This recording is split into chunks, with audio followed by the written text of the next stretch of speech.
Hello, hello, and welcome into this Hitman Gauntlet finals match between ChrisX3 and the Observer. I'm your host, Gunther, and I'm joined by co-caster Jokerj. How you doing today, Joker? Oh, I'm good. I am doing very well. How are you doing, Gunther? Oh, doing just fine, so dandy, and I'm so excited that we get to cast the finals here because this should be a matchup for the ages. I'm going to take us to the brackets real quick, see how these players got here.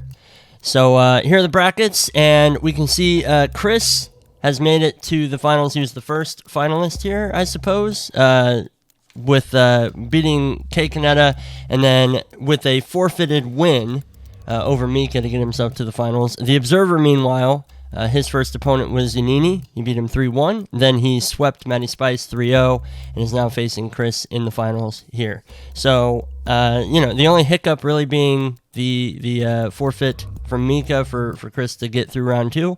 But Chris has been pretty strong in all of his gameplay lately. But so is the Observer. So I feel like this is going to be kind of a clash of the Titans situation. Yeah. Should be really, really good.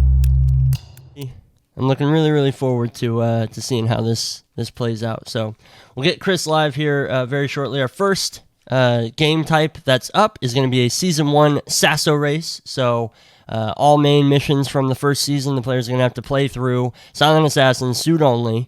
And they're going to have to just basically rush through the entire thing. So can't change their outfit, so they have to stay in their suit from start to finish. And we're going to be going through from Paris all the way through Hokkaido.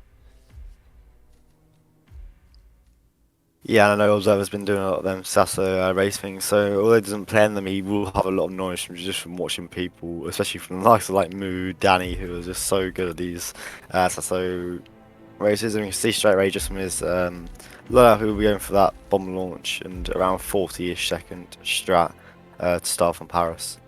Yeah, so the Observer, we saw last night in the matchup between Mika and Matty Spice. Matty did the bomb launch on Paris and just immediately ran into a very, very impressive Season 1 speed run. Had a little bit of a hiccup on Colorado, so I'm curious to see if these players are going to run into the same problems or if they'll be able to get it done a little bit more clean. But yeah, it looks like Chris is... he's not planning for the bomb launch here. He looks like he's going for an attic start. Doing a quick preload to probably just test his Victor takedown or his Dahlia takedown or something like that, which isn't a bad thing to practice here. But definitely the Observer strat is going to be the quicker one here if he can pull it off. And Observer strat, of course, doesn't have that weight in low type or weight in the cutscene even, which you do see on like maps like Bangkok and Colorado with the quicker strats in terms of in-game time. But like in terms of this is best RTA really. Like, what's your best real time? Don't worry about the cutscenes. It might be a 30-second slower strat in-game time, but in terms of like cutscene and waiting for the cutscene, one strategy which might be quicker in general. Yeah, absolutely. I think that it's going to be interesting to see how these players do tackle some of the faster strats if they don't work right away. Do they stick with them and just try to get them done, or do they go for a slower but still safer strat? So our timer has ended, and we're going to be heading right into it as soon as the players' timers start. There they go. They're both loading in immediately. Welcome to Paris, 47. And there goes Observer. He's working on his line real quick.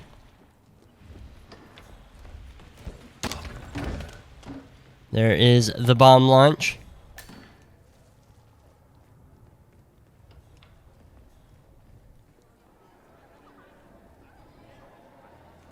See a briefcase toss here to get Kurt away, and then he does have his pistol to shoot down the chandelier. Well done, 47. There's the kill on Dahlia. Is next. Yeah, Kurt not getting distracted by the briefcase toss, however. We do see something nice from Chris Edge waiting for Victor to start moving. Of course, if you throw it before he starts moving, he will just stay up there for a pretty long time. But again, we see a rep from Observer as well, so they almost equally each other out. Yeah, and Observer missed his first pistol shot there, but I don't know if Victor had even gone under the chandelier at the time when he took that shot. So I mean, this could be beneficial for him.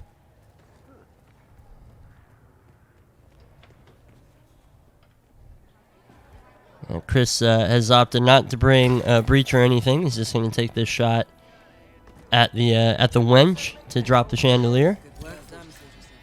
Time to find Dahlia Margolis. And basically simultaneous kills here, but on different targets. Both targets are down. Great. And the Observer does get his victor kill, so very, very full suspicion meters, but he does not get himself caught. And so Yeah, the nice. Observer's going to be finishing Paris first. So right out the gate, that's a really nice start from Observer, especially in a season SASO race. You want to make sure that you're getting through that as quick as you can. And Chris he's gotten himself the boost.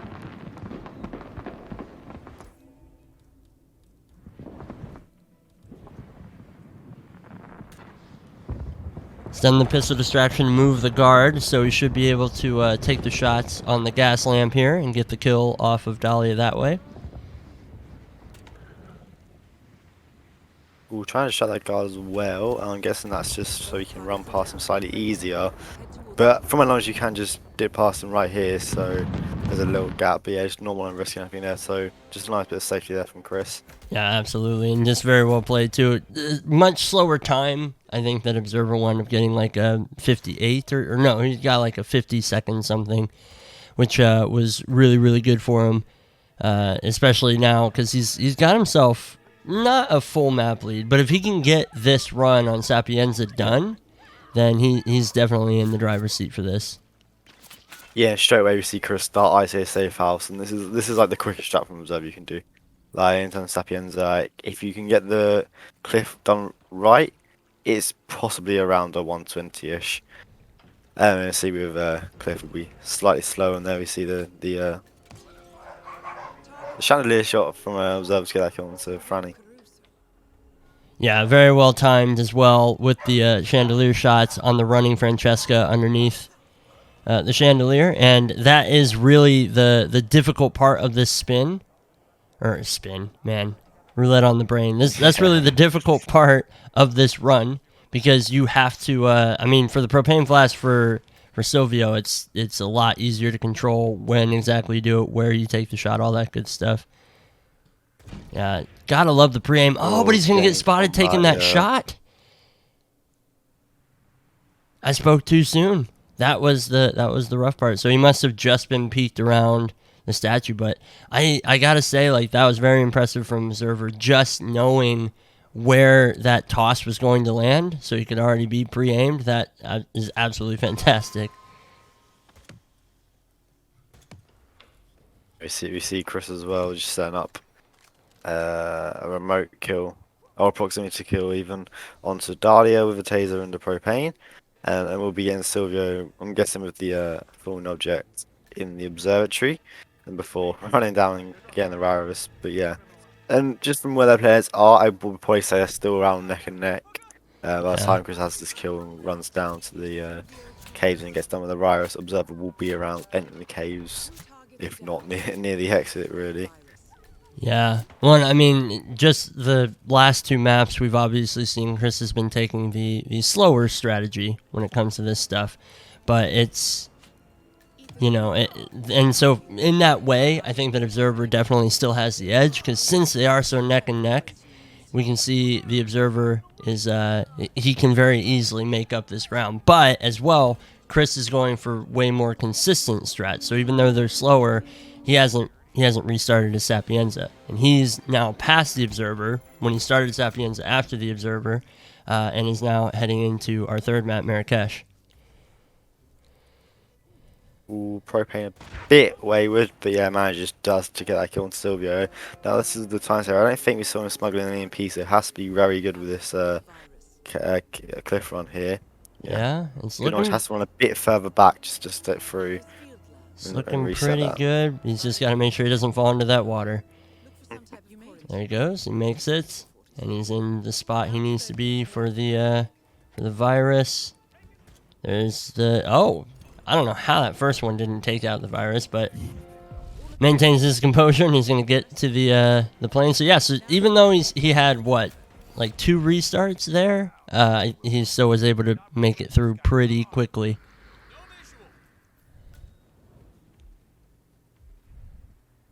Chris is in Marrakesh, starting in the consulate garage, and has gone through some bullet panic here, some body shots. Yeah, just grab the truck keys. There's some more safer strat on Marrakesh. The triple shot does get that guard, and this allows you to get a kill onto Klaus and kill him. But unfortunately, this is a shot. That first So shot that would be it missed. then. Yeah. Okay, fine. You made it. Most impressive, 47. Now to locate Klaus Strandberg. Observer is working on getting some pistol or some distraction shots going off with the sniper rifle. Now to locate Klaus Strandberg. Target down. Next up, He gets nice Klaus and clever. down. both targets down. Now he gets Zaydan down, and he's going to be out so quick. And still so much to do for Chris. So once again, like, those fast strats, like, if you can get him to work, as Observer has mostly been able to do, then that's definitely going to help him in his speed runs here. Target down. Much cleaner kill on Klaus by Chris there. And Observer is loading into Bangkok. This one should be another quick one. We've seen a lot of the sniper rifle strats from Observer. Likely to see the pure sniper rifle thing here. Ken Morgan has been Yeah, but again, you go back to the one issue I was mentioning before in terms of RTN and game time. It does require a lot of cutscene waiting. So again, this is like we could possibly see Chris start in the sweep possibly.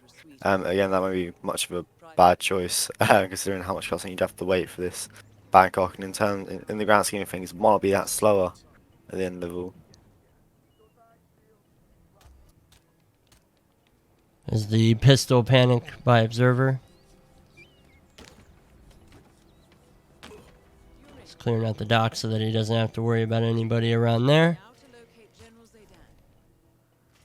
Zaydan. Ooh, Chris missing that trank could prove a bit costly. He's gonna make this. Yeah, he's Yeah. gonna get himself spotted there, and that is pretty frustrating. From my knowledge of that strat, that is, you do need 2 tranks. You have to trank the guard behind Razor as well. So I think possibly we'll see a restart from him anyways, but of course the combat really forced it, and then we see Observer again out of Bangkok moving on to Colorado here. Yeah, having almost a 2 full map lead now going into Colorado. Now Colorado is one that can be difficult to pull off, but I'm feeling pretty confident in the way that Observer's playing right now. Target down. Yeah, going with the Westbridge strat here. Most likely see Shawmar is killed with the car explosion. And then Ezra. Oh no, he's going. My bad, he's going this strat. Yeah, nice from Observer this strat. Very efficient. Yeah, so in terms of where you get the targets down on that. yeah, agreed. And what he does there is with that double shot there at the corner of the house, he's gonna lock Sean Rose down. It's gonna keep him in the house, and so then he can kind of take his time getting over to him instead of having to chase him down on the level itself. Down. Yeah, And look, soft lockdown as well. So timing is really good here as well. There's the first Yeah, counter well- shot. There's the second. Just gotta wait out these animations. And there's the Sean Rose kill. Now lots of bullet distractions to turn some of these guards. This is looking really good. Chris has gotten himself to Zaydan. Maya Parvati is down. Good work. yeah, nice from Observer here. Such a lovely strat, this Colorado. So it's just so clean in the way he does it. So That 2 clean. shots to start, and what you have to remember with Colorado, if you lock down one target, you basically lock down all the other ones. So what that 2 shot does is only soft locks him down, so the sirens don't go off the entire map. And again, Chris finding a bit of issues with that Razor kill. As you see Observer Yeah. move on to the Kylo, which is quite possibly the easiest SASO one. It's something you rarely see a rip on, and it's mostly down to Yuki where we see that. Exactly. And I'm thinking like, yeah, like that was going to be the hiccup. I was like, if Chris is going to catch up, it's going to be if Observer messes up Colorado consistently and, gives him the time, because it's unlikely that even if we do see a rip here on Hokkaido, it's unlikely that you're going to see several in a row because it is just so consistent all the way through. Soda's down. To be honest, I'm not sure what to feel about this one. Well, that's for another time. Yamazaki awaits. This is, this is looking really, really good for Observer. Now, I know that Observer is pretty capable, especially when it comes to the SASO stuff, so I'm definitely not surprised. I love the use of the Shaman powder here. Yeah, that magnesium pouch is what we standardly see. Just blinds all of Yuki guards and allows you to shoot her in the head and just run through. Or you can just pair that with the Shaman powder and just knock everyone out. Likewise, and just miss Yuki. But yeah, very clean from Observer on that season one speedrun. Absolutely, yeah, and I mean. We saw Chris went for a lot of the slower strats, a lot of the safer strats, but just wasn't able to get many of them done. I don't think it would have been close after Bangkok. I'm not exactly sure what Chris's plan would have been for that, but Observer was just so clean all the way through, and especially getting through that Colorado as comfortably as he did. Yeah, and we saw after Sapienza, he didn't rip once on Marrakesh, Bangkok, Colorado, Hokkaido, and all with like the most efficient strats. With Chris, even if he got at Marrakesh first time and he continued to do this slower strats, I think Observer would have just naturally got up with how quick he was going, and also how safe and slow Chris was. Yeah, and we say safe and slow, but like his Marrakesh is still going to be sub 2. Like every map that he did was sub 2.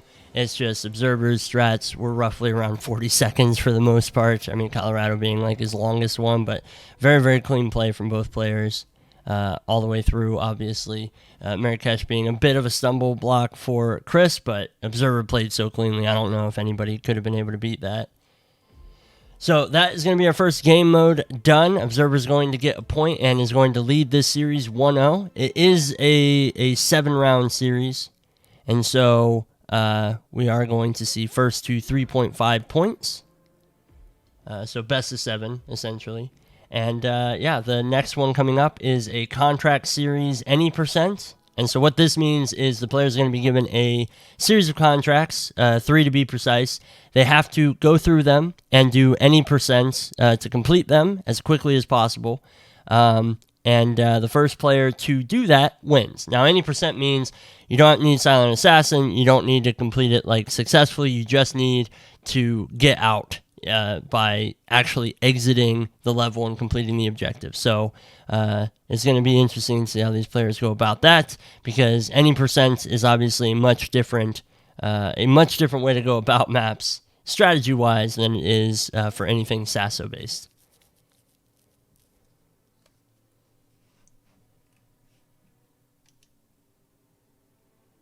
Yeah, it's just basically the first to go through all 3 and do them really. We see them on screen now. We tell by the maps we have, RCA facility, a Paris and a Mendoza. I'm guessing by the Gauchos. And the facility straight race looks easy just because it's a facility, but there are a lot of guns on that map. And if you get into combat, then it can be very hard to escape. Absolutely, yeah. And so for maps like that, like Colorado, for the facility, things where you do have a lot of maps that are like heavily armed with a lot of armed personnel roaming around, it is kind of beneficial to maintain your stealth as long as possible. But even with Mendoza, like lots of guns on that map, and also just a very open space, it's easy to kind of bring that the hostile with you as you traverse through the map, and I think that can potentially be a difference maker here. And we're just looking at the X's here. We see a previous Gauntlet match that Chris played. His last contract was the facility, and he does have that X there. So it's it's definitely possible that he might struggle with this facility. But we'll find out once we get into it. Yeah, and we have seen Observer play this contract 80%, and that was against Matty Spice, which Observer did win.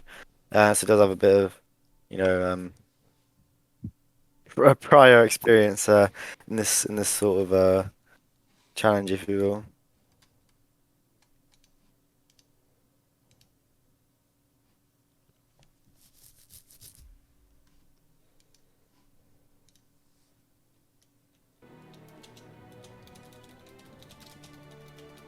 Yeah, we just see Chris checking out the targets. There's one Gaucho and two mercenaries, I think. So I reckon a Gaucho start could potentially be on the good side here. Just guessing, you can got the sniper and potentially get some nice distraction and potential shots off as we see it start, and both players are going to load into the facility first straight away. Yeah, so the nice thing about the facility, there's obviously no planning that you can really do. You just have to go in and then just kind of work it out. Yeah, Chris is going to get himself an early disguise, it looks like. Yeah, this will help him mosey through the level a little bit more. Observer trying to get this nice shot off here. I don't think you can actually shoot through these radius potentially. Oh no, yes you can. And wow, nice excellent, start by excellent Observer pistol there. snipe.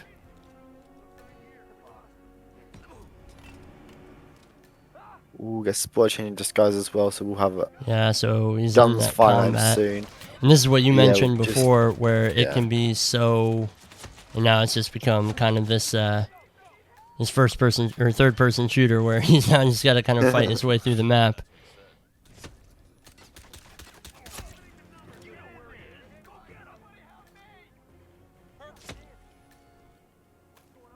Chris has also got himself some orange NPCs as well, so he's got to be a little bit more careful as he roams through. He does have one more target. Dies as well. Oh yeah, and that's gonna be rough. So he's gonna have to restart. But obviously, he'll probably take this a little bit more cautiously. Yeah, and we see it's not just like the fact that you can almost die doing it. It's just almost the fact around like you have to waste time shooting back or changing your route. Exactly. Be the most costly if anything. Okay, yeah, you have the chance of dying, but like you're gonna be wasting time doing the rest. But you see Observer get a start. I guess we're gonna see his other kill be done, which looked very good from him last time. And Chris does have all of his targets down, and so he is going to be heading to the exit. And so huge advantage there. He does get some folks spotting him on the way out, but that shouldn't be too much of a problem. And same thing that happened last time for Observer. He's got himself just narrowly avoiding the exploding car. But this is also a hard thing to take care of right out the gate because he only has that silenced pistol and doesn't have any assault weaponry or anything like that. And so he's got a lot of work to start here. That early kill is just so good. It's so clutch, but looks like he's opting to go for a second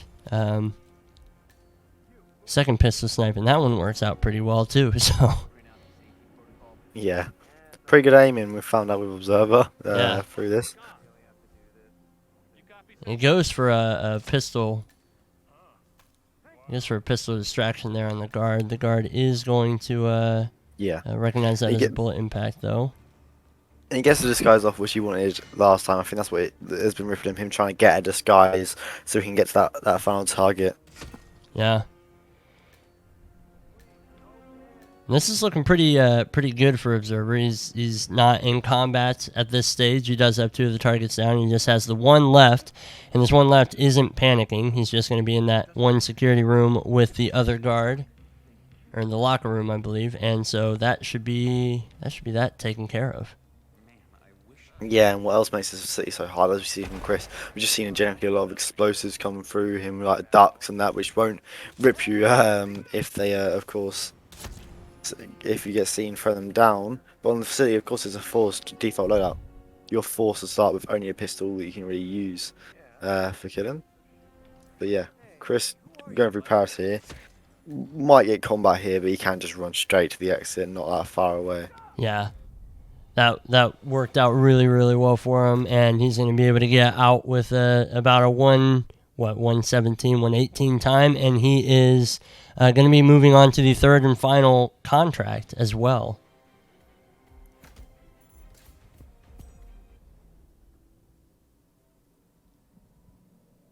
So he's got himself a full map lead. If he can get into the next contract quickly. Yep, it's Mendoza, and it is 3 guards as well. What's this one for? Yeah, that's a firework. And there's that Gaucho start that you had mentioned. Seems to be the good way to go. Observer immediately in combat again. But he's gonna get himself away. Oh, and he even gets himself a nice security disguise too, so this will allow him a little bit more places to roam.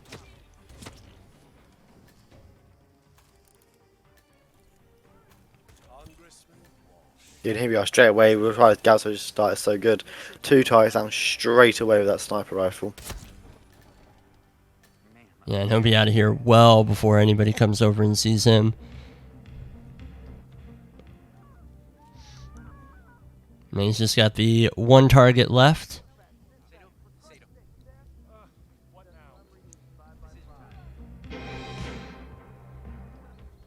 I'm not exactly sure where that target is. Is it one of the ones by the shrine? Maybe.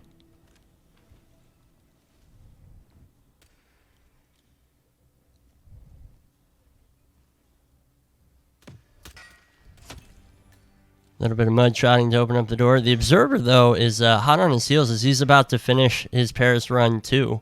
Very, very clean. Yeah, Chris is having a bit of issues with my shot, and obviously don't want to run with bullets either. So yeah, it's just to use a loud shotgun to open the door and kill the 2 mercenaries that have seen him do that action.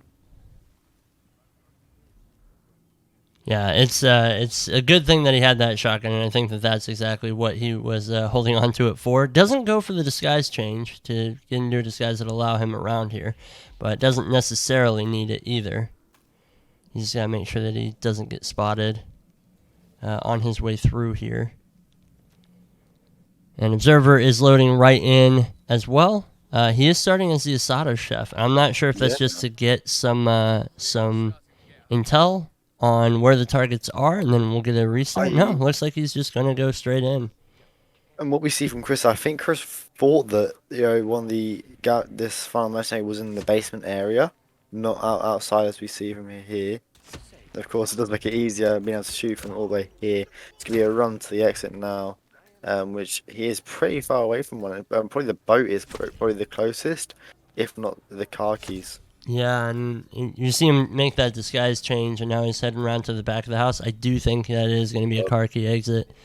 Observer not that far away though. If he can make a shot from up here, this could be very close. And he has been so clutch with these pistol snipes. So I totally think that he could make this shot. He's even grabbing the car keys now. This is going to be incredibly close. Yeah. So Chris is obviously going to be a little bit ahead here since he just has to run straight to the car. Wow, lovely shot from Observer. Now it's just a simple run to the exit here. It's the bullet impact panic as well. So he's not going to run into any issues, just getting himself all the way to the car, and he'll be exited. Wow. Oh my goodness, so close. So we leave it in our admin's hand from there. Yeah, what a lovely shot from Observer there. Just loading it straight away and just nailing pistol snipes, which was such a common theme of him. Throughout just nailing snipe after snipe with a pistol. We saw 2 of them in the facility, and that one on Mendoza could potentially be the thing that almost wins him it in a way. Yeah, absolutely. And we go from one contract mode to another as we're going to be heading into the contract score mode, which is similar, but it's 3 more contracts, and the players have to post the best score. So it's essentially a best of 3, and and the players have to post the best score in a 15-minute time period. We'll get there in just a sec, though. We are in a photo finish. Chris pressed done 18 seconds earlier than Observer, and we do know that Observer had quite a few restarts on the ICA facility, so that could actually really help him out here.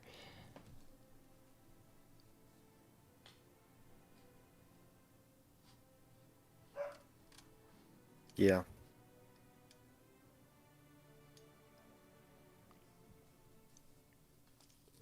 His 18 seconds is totally attainable. Now, obviously, Chris had the loads as well, but he didn't really have any restarts.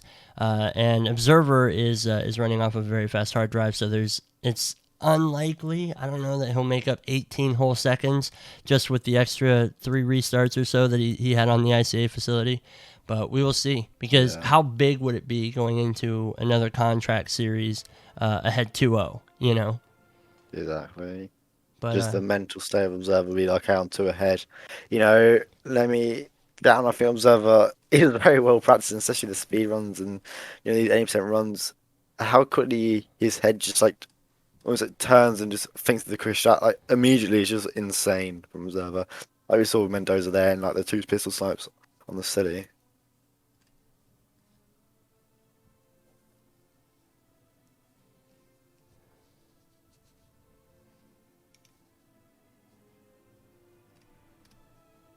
We've got predictions paid out and live in the chat, so if anybody would like to put those in, feel free as we go into contract score mode. We are waiting still for the photo finish tally by Yanini.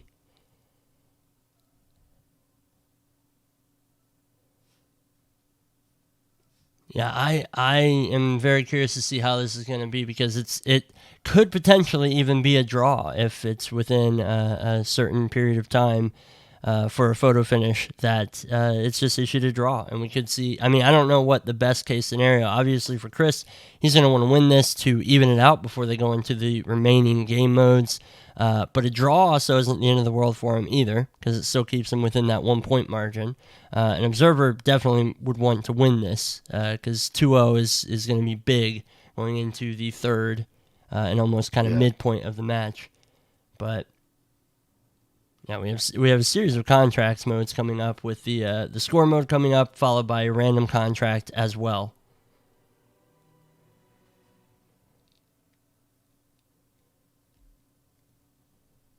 We'll keep everybody posted as the photo finish is tallied.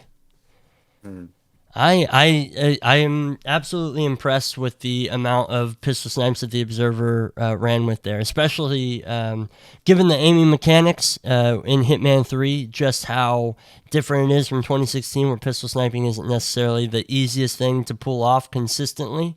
To see how many pistol snipes we saw from Observer in that series, which really I think that you're right. That is definitely what helped him. If he's able to get the ICA facility done in his first go with the pistol snipes that he had done, I feel like we're looking at just not even a contest. He gets out of all 3 maps, not even a problem.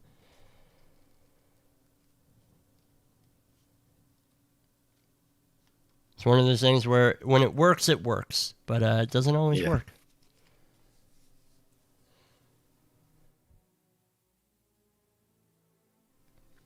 We do have Yanini typing in the match info. That doesn't necessarily mean that this is going to be the posted answer just yet. It is a good place to stage, so he might have just tallied one of the 2 players. And there are instances where Yanini can take a long time with his typing. From my experiences in here at least. And again, in this instance, obviously Observer's loading times will be done first. If it is under 18 seconds in terms of all his loads, he won't have to work out Chris's. Exactly, he won't be able to overcome. But I think 18 seconds will be made up with the amount of restarts we've seen. But I think, of course, we have to then add on Chris's loads in return. Exactly. Yeah, and I'm trying to recall, but I don't think that Chris had any reloads necessarily. Okay, here we go. So Chris loaded for 17 seconds across 3 loads. The Observer loaded for 27 seconds across 5 loads. So Chris wins by a total of 8 seconds And he's going to even up that score line. We're going 1-1, and we're going into contracts score mode. So the first contract ID has been posted. The players will go ahead and prep that in their respective games and be ready to load in as soon as the timer ends up. And then they will have 15 minutes to basically play and optimize that contract. They have to post their best score in that time. So it doesn't matter if it's Silent Assassin, doesn't matter if it's 1 star, 4 stars, whatever. Whatever their best score in that time, their position on the leaderboards is, that is the score that is going to get tallied for this mode. So first player, like the player with the top score between the two on the first map, is going to take that first map, and so on and so forth for maps 2 and 3. It is the best 2 out of 3, so we can see a sweep of 2-0 or 0-2, however you want to word that. And our first contract is going to go live here in just about 3 minutes. So, Actually, straight away we see the college intern as one of the targets. As we know, from all the roulette players out here, can be a bit of a pain. Thankfully, he will be outlined in red if we ever need to find him. But there are certainly puddles that he walks through, and that, so we could see like remote tasers and stuff done for him. Straight away, of course, like by the I think broken soda machine or something. There's one by there behind that little. Well, I don't know what it's called. I can't remember where you can start later. Behind a little VIP party area. oh, right.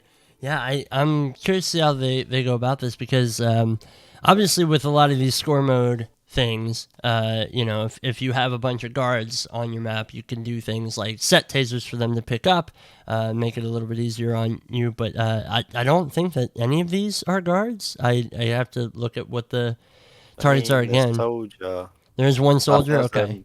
There's a soldier which I think do count as guards. And we do see a proximity taser in Chris's loadout, so that might be for the soldier. That might also just be for one of the puddles, like you mentioned, because it is proxy.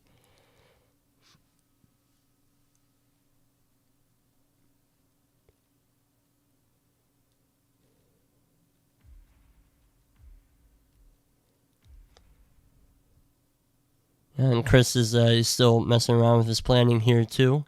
Observer has the contract entered, but hasn't actually gone to the planning page just yet.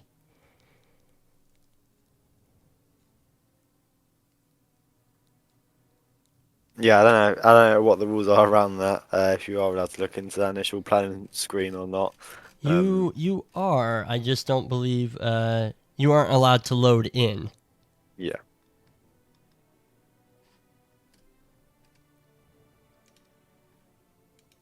But yeah, so you're allowed to go ahead and enter it, and basically you just sat on the planning phase until the timer actually starts.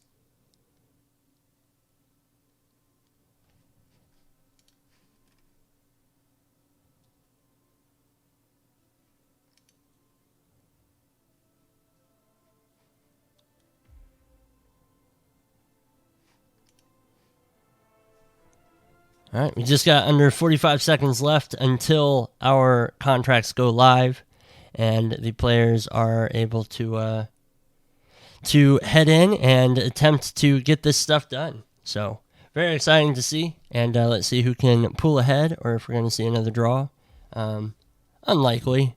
I feel like these players are the only draw that we're going to see is if they finish at such similar times. Yeah. Obviously, very, very unlikely to finish a contract with the exact score as somebody else. That would be pretty insane to see, quite frankly. That would. I wouldn't think it's quite a high probability to happen. And all right, so our map is live.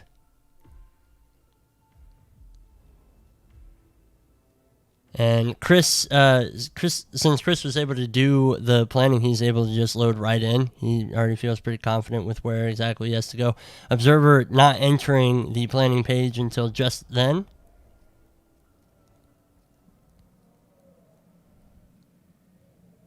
Let's see. So Chris has started up here on the rooftop, and he is currently looking around to see who exactly he can go for.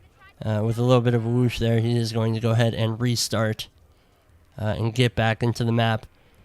Just didn't see something he wanted, or he wasn't quite happy with how that worked out for him, so he's going to go ahead and restart there.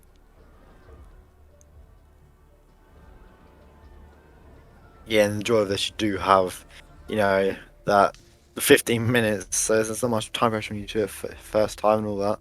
And you're going to see a change of strat from what we saw from Chris in terms of Observer, and they're both going to start Food Vendor now. Yeah, I think that that's a good thought here.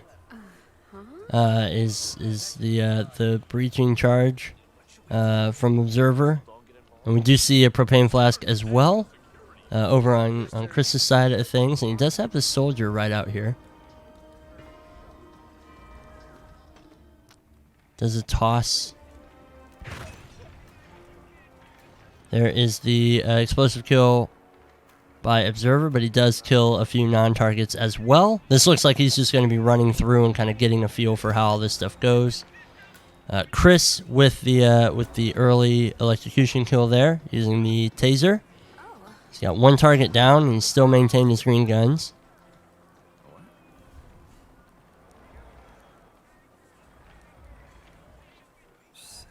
Yeah, nice thing from Observer here. He's trying to peekaboo the street soldier over to this motorbike and killing him that way. Unfortunately, he gets spotted by some of the other guards around there, but as you can see, he's starting Jansen now. And Chris has taken down the intern. He's got to get himself into the consulate. Now, he does have a soldier who was tasered nearby, and that disguise would have gotten him through the front door, but I don't see that working out quite so well, unfortunately. It looks like Chris is trying to get himself another soldier disguise. Yeah. Yep, there's the Calmer shot. Early jab off onto Observe for the kill onto the girl on the consulate by the truck keys. So nice little change from him here. Now I'll just have to run around, and this is potentially where you can see 2 quick kills done on both the respective targets. I really like this from Observer because he's got himself in a pretty good spot, in that he's taking care of probably the furthest target so much earlier, you know?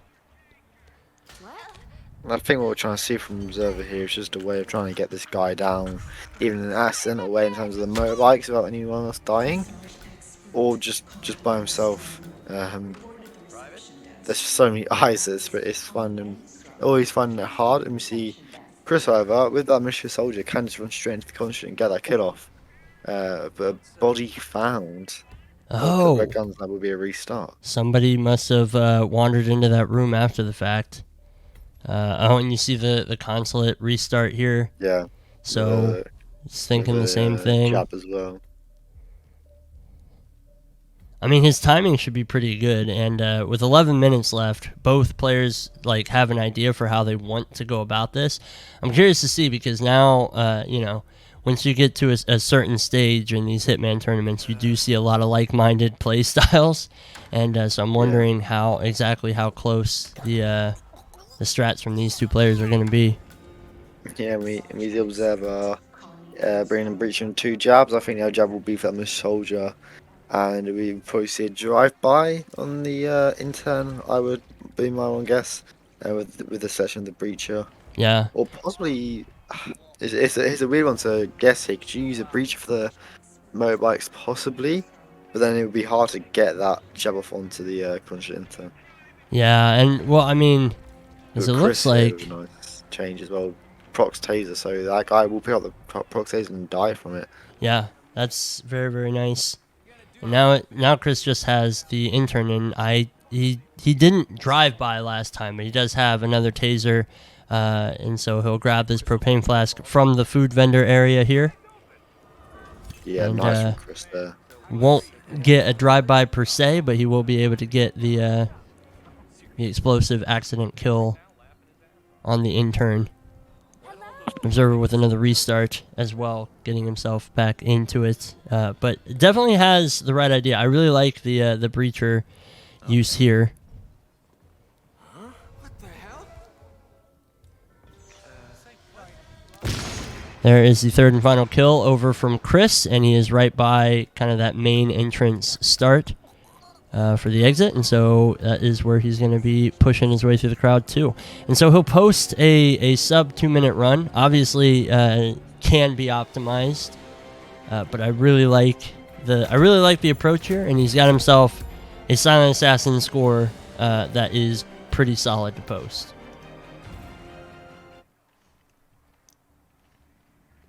So players can but don't have to post their score in the Gauntlet chats. Looks like Chris is opting not to do that. Obviously, you don't want to give away too much to your opponent so that they know what they're working toward. But at the same time, I mean that's a really solid score. I'm pretty excited to see if Observer can top it, because he does have. He's working on maybe getting a quicker jab for this. Yeah, no, I mean, he's able to get the jab off. I'm pretty surprised if that worked. There's a lot of eyes around there, but everybody just had their back turned at the exact right moment. I think we were fooled by a lot of fake NPCs as well, possibly. Yeah, around absolutely. that area. So, yeah, but what we see from Chris there is just something much quicker, unfortunately. Like, that proc taser is the quickest thing you can do, really. It's just one throw, one drop, and as soon as the side picks up, they're dead. so yeah, I can't really see Chris getting a much quicker start on both these respective targets. I think that the only thing he could really do is if he opted to do a breacher instead, so that instead of tossing the propane flask and bumping the other players and bumping the NPCs to make them move where he needs them to move. But look at the timing for Observer. So because he gets to the intern so late, he has to wait on him to move away from some of these NPCs, whereas Chris is able to get him in that lamp shop and has a lot more of an easier time about it. So the Observer is going to be posting a Silent Assassin run here, but it's a full 20 seconds behind where Chris was able to finish.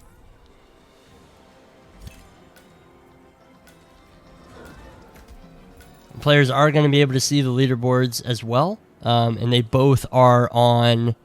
They're both on Epic, so they both will be able to see their respective scores if they so choose.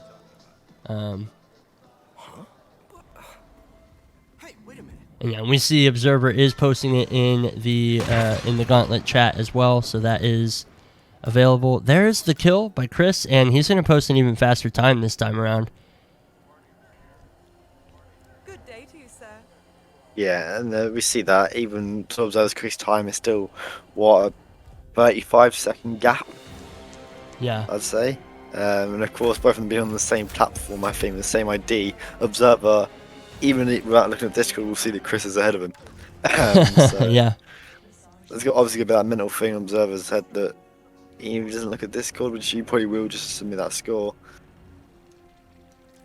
He knows he's behind and has to do something in the remaining 6 minutes. Yeah, and I mean, I think that you are right that the biggest time difference here is going to be with this guard that Observer is heading toward right now, because he's got. Let's see. Okay, so he's placed a micro explosive here in hopes of blowing up the bike, and he's going to try and get the guard to move. But I mean, the cook is pretty close to that. Yeah, he's gonna kill the cook there as well. So it doesn't quite work out the way that he wanted, but Chris optimizing just a little bit more, doing a little toss on the run. I don't know I think that the guard went after that. We'll find out here in a second, because it is a proximity taser. So if the guard does pick it up, even if the guard doesn't pick it up, if somebody else sees it, they can go tell the guard to go pick it up. Yeah. Yep, there's the kill.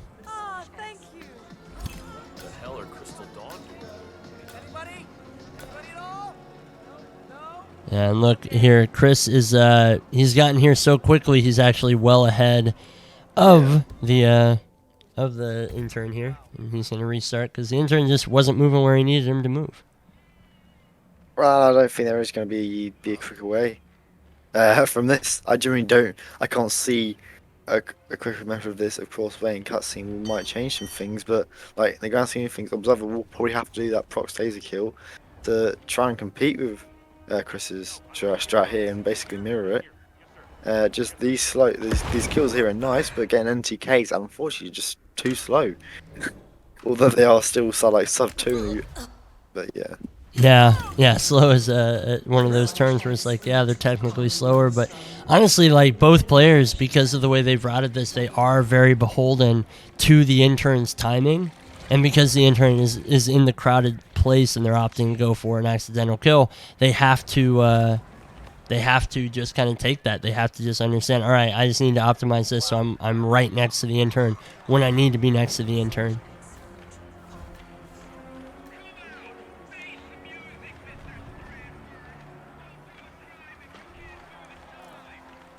Chris with another running toss there to get the guard over to the proximity taser. I do like how he's trying to speed that up. And obviously it's going to be really dependent on when he runs into the intern, but his timing is pretty solid here. If the intern gets moving and gets into the shop, and it does look like he's about to move now, this could be very, very good. Yeah, I think the one thing beating this time is a breacher drive-by. But again, just slow, efficient, and quick from Chris. And the slight improvements we've seen from him throughout are really good. Absolutely. I mean, this is honestly one of the bigger slowdowns, is having to work his way through this crowd. But he has been able to get this time better every time he's gotten here. 138 now. I think we started at like 148, 150, something like that. And so he's definitely optimized that a lot. With only about 2.5 minutes left. Yeah, there's the change out for the micro taser to the breacher. And a little bit of replan from Observer as well. He's got himself 2 lethal injections now. Yeah, I think that was his original strat, really. So not much of a change up. Anyways, but yeah, this is all or nothing from Observer here. Honestly, just bangs out a strat right now. Yeah, this is his last go. This is his last attempt at this, unless he just starts over now. But even so, like, it's not.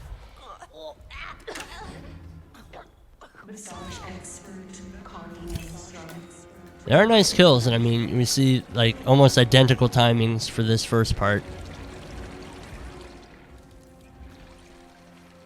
Yeah, no, restart from Observer. My bad. Yeah, restart from Observer here would just be the end of the run at this point. Chris, I really want to see Chris be able to get this, because his timing has been so good up to this point anyway.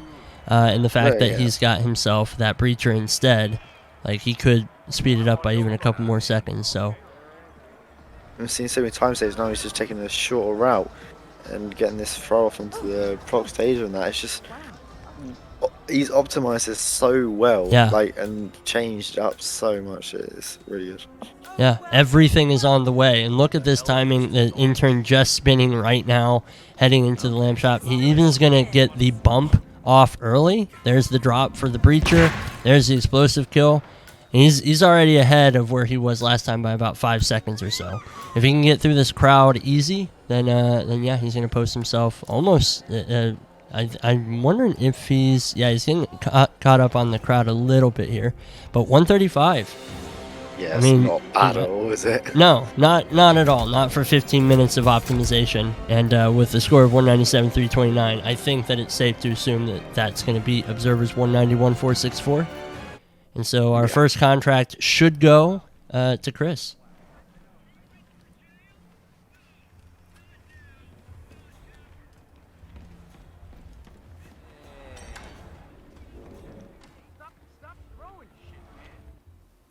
Yeah, well optimized from Chris there at the end.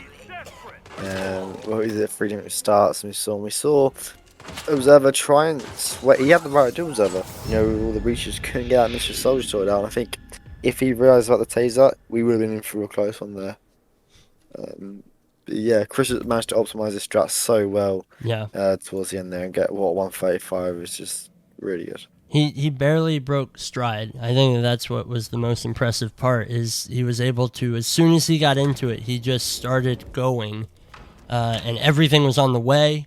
He didn't have to stop down for any individual piece, and it just worked out incredibly well for him. Better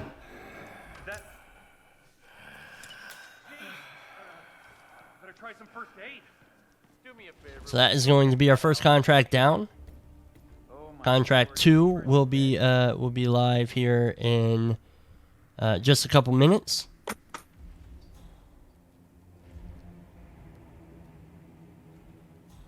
Massage expert Connie Engstrom, report at the reception desk.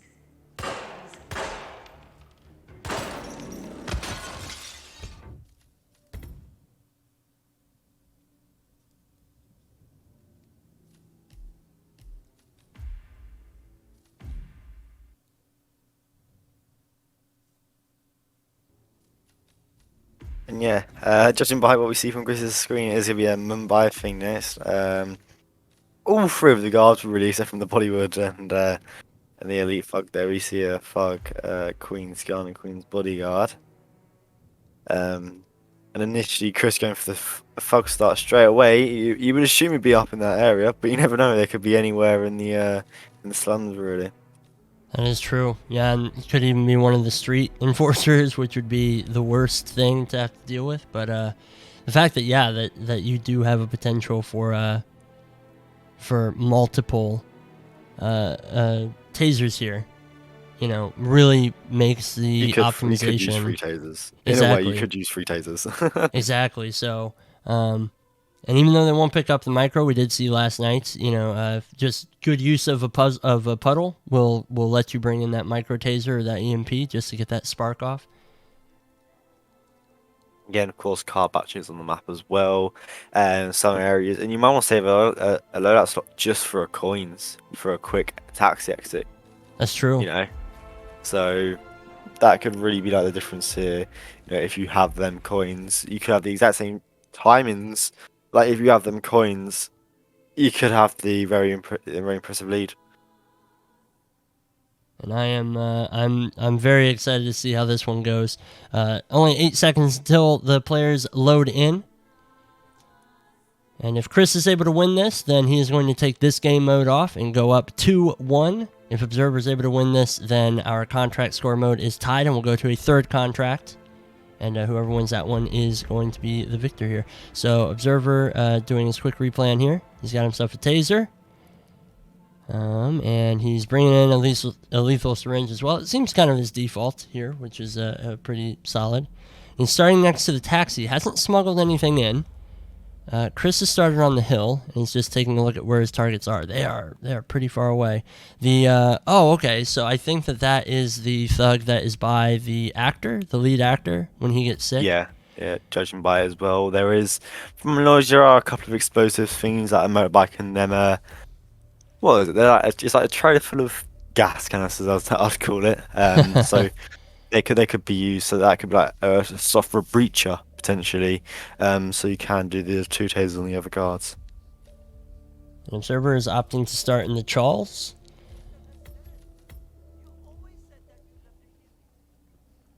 And is heading over toward these two guards here. Oh, he does immediately get spotted and is put into combat by his target, actually.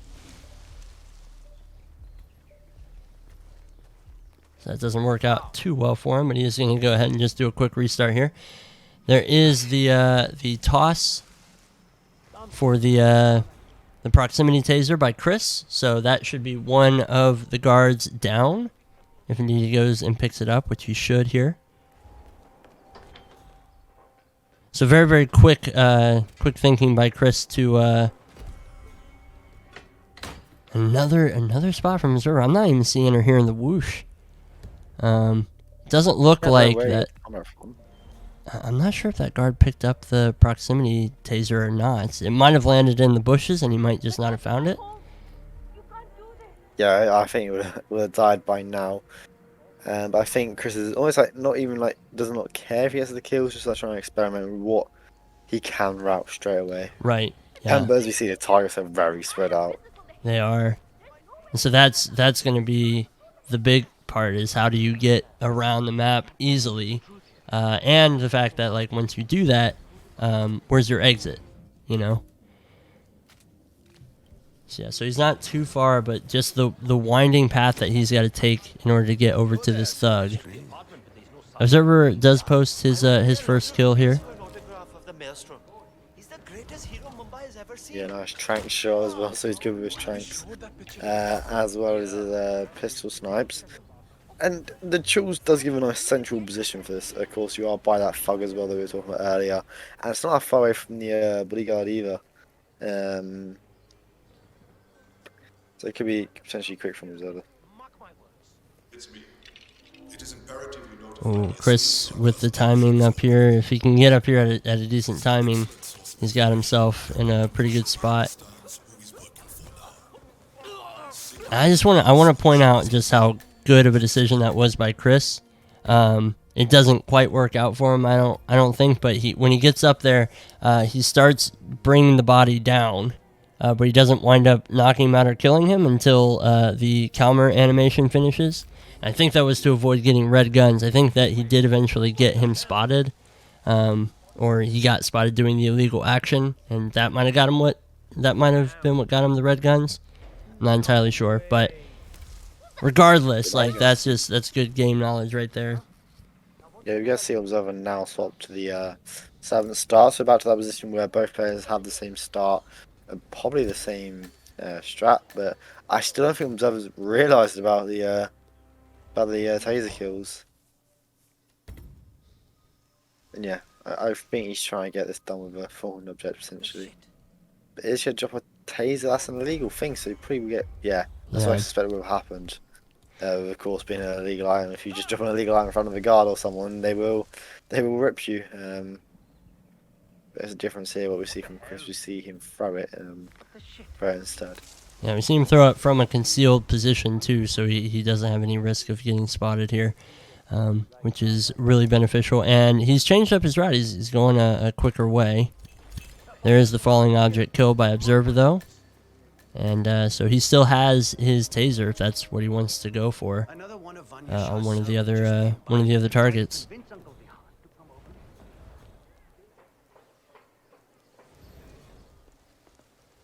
Chris has really optimized his route to get to this guy instead of going all the way around. Unfortunately he's not going to be able to get up to him in time. Long counter animation. Yeah, and that's why I just kept subduing, just in case there was that possibility of when the guy fell out the chair, potentially ripping Chris. So yeah, nice from Chris there. Observer with around the same thing here, of course, going up this ladder. I don't know how this could help him. I'm not sure. Maybe he's trying to get him to just like come up. Oh, okay. That's a nice taser toss there. It doesn't really benefit him. Look, the other guy is. The other guy is investigating it. Oh no! The other guy came to investigate the sound, but it was actually picked up by the target, so he's gonna get the target kill there. Yeah, nice from Observer. Never seen this guy killed by Observer before, so we're gonna see if he has a potential change up. And if you look at the timings, Observer getting that kill with an in-game time later than what Chris had done. Chris does have all 3 targets down. He is going to be posting a Silent Assassin score here. And it looked like a taser kill there for Chris. He went ahead and saved that taser kill for that last guard there, which pretty beneficial. So.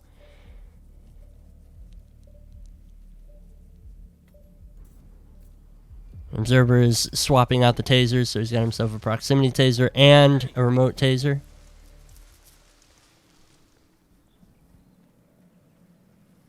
Damn. What's this now? Hey,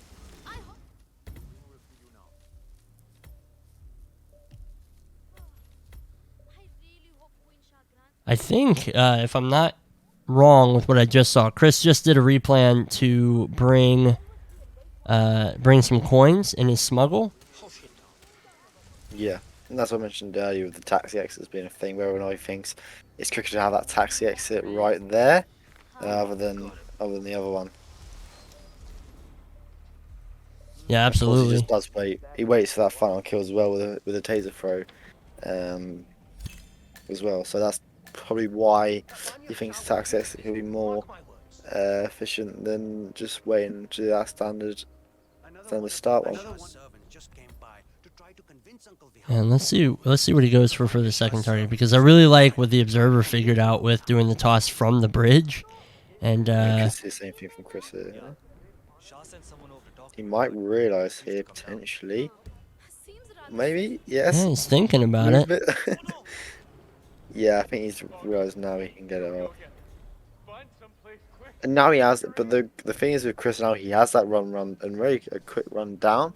He can afford this time here, just like mess around with a couple of things, while he waits to observe to finish almost, because he does have the time to do so.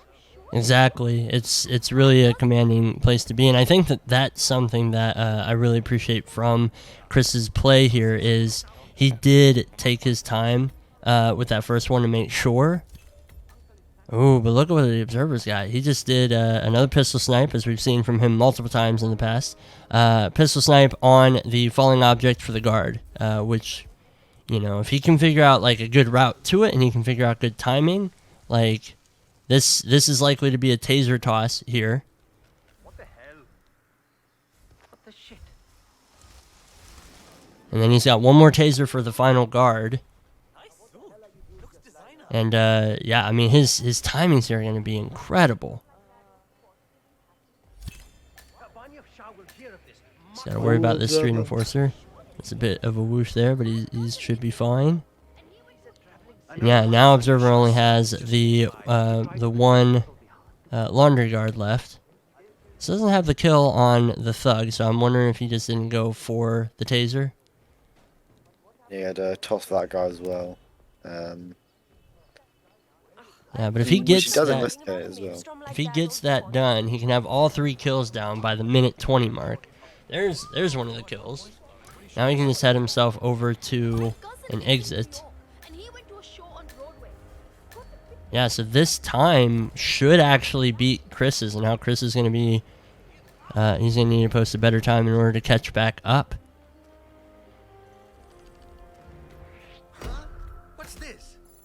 Hey, I need help. Oh, Chris accidentally gets seen with his gun out. Yeah, so the benefit to what Observer is doing, using that fall kill from afar, is he's able to basically head straight to the exit, and his 2 targets are on the way. Just a couple of tosses for these tasers. This, I mean, Observer's showing that this is a pretty fast way to go about it. He's already got the better score, and Chris is running out of time to post anything better. And I don't know if Chris is aware that Observer has posted yet.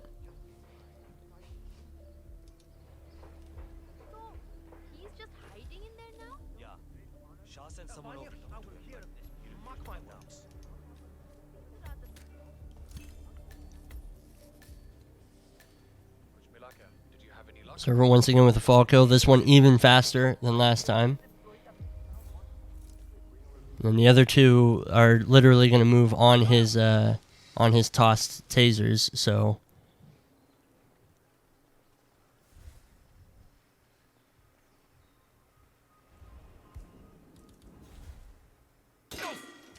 oh, Observer did that toss but wound up missing. Can you hear me? Something strange. And Chris now seeing this falling object could give him that sped out slot for the taser on both the other guys. So there could be a nice realization from Chris here, but it could potentially be too late as you only have just over 3 minutes left. It's true, and look, he's already doing a replan here, trying to figure out, okay, I can shoot that from afar. Where am I going to start that I can do this shot?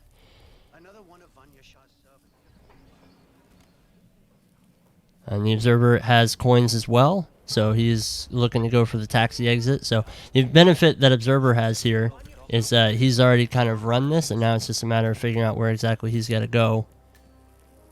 Observer 2 quick kills down already. 1 with the taser, 1 with the pistol snipe. And Chris is trying to find the angle that he needs to shoot the falling object from where he's at.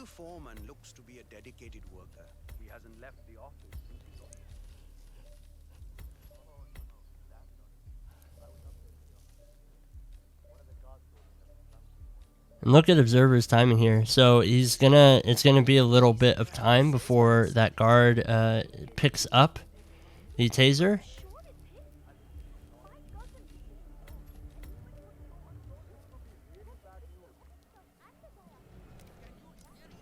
There's the electrocution kill, and now Observer's just waiting for that exit Nice to from pop up. Observer. Yeah, nice from Observer there. I Very think that nice. does give him us a quicker strat there. Yeah, and Chris getting spotted, and this to be another restart. You have to really rush at the end now just to try and get that quicker strat by from Observer. I just don't see it happening in time. We got a minute 40 left. Chris has to post a flawless run here in order to beat that, what was it, 119, 120 time? Yeah.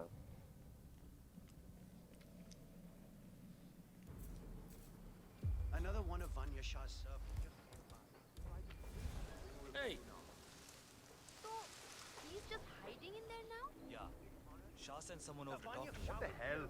And yeah, and with Chris starting where he's starting, I think this makes this just so much more simple for the Observer. So the Observer already has 2 kills down, under 30 seconds. Chris just got his first kill down, and he's at 24.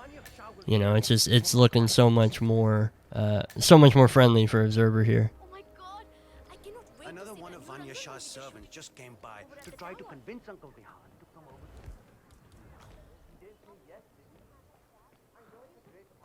Yeah, Chris really can't. He has to be forced on, quite frankly. And from the position an Observer, what was it, 115ish? I can't see Chris just getting that off in time, really. Yeah, he's got so far to go to even get to the final target. It's unlikely to happen. The Observer is gonna wait around, and he's gonna be able to Taxi as post well. a better time this time. Oh my god. I stand corrected. He's got to leave the taxi. He's going to take the taxi exit in order to get out. And yeah, and Chris, unless he exits in the next 5 seconds, just doesn't stand a chance here. So, yep, Observer with that 119 time should take our second contract here.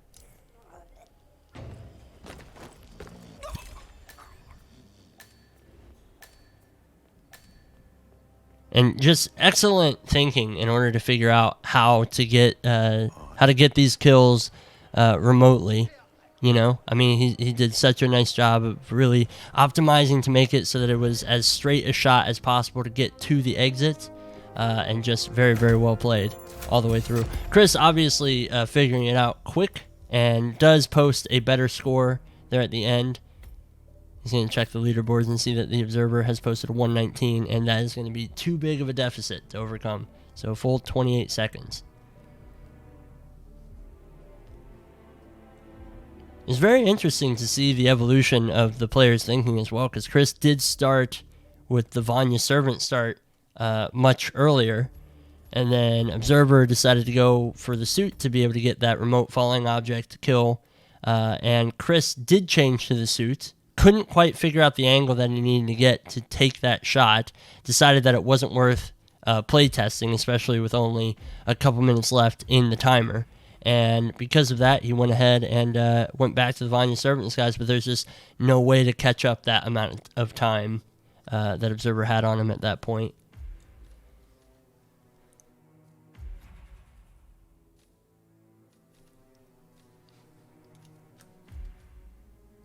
Yeah, and we see straight away from Chris again. Give us a nice little way for us just trying to shoot things right away.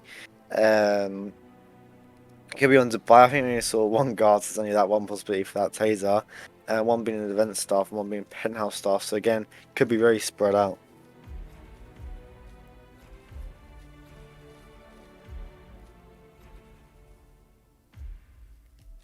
This should be a fun one to see optimized, because Dubai can be a very quick level, and especially when it comes to contracts, multiple ways to get to multiple areas all the way through. The verticality is great. This is a good one, I think, to kind of go head to head. So we're going to go from kind of the vast spread out targets that we just saw over in Mumbai, and we're going to go someplace much more dense in Dubai. So there'll be plenty of time for optimization. Obviously, I think that is going to be worth seeing.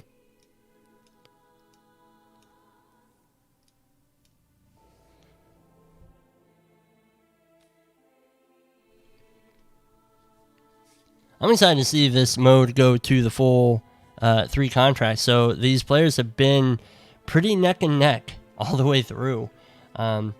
So obviously, with the SASO race, Observer won that one.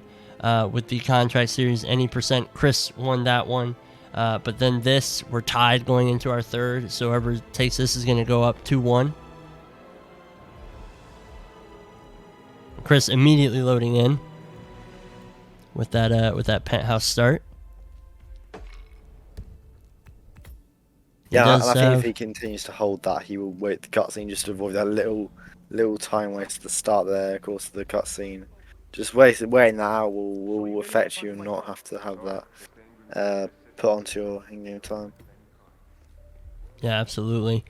And we do see the Observer starting just at the default suit start, just making sure. Hey, wait up. Just wait a damn second. Ooh, Chris has been spotted here. And he's going to go ahead and get seen here. He's going to have to restart. Got spotted trying to get behind this guard in order to stick him with a lethal syringe.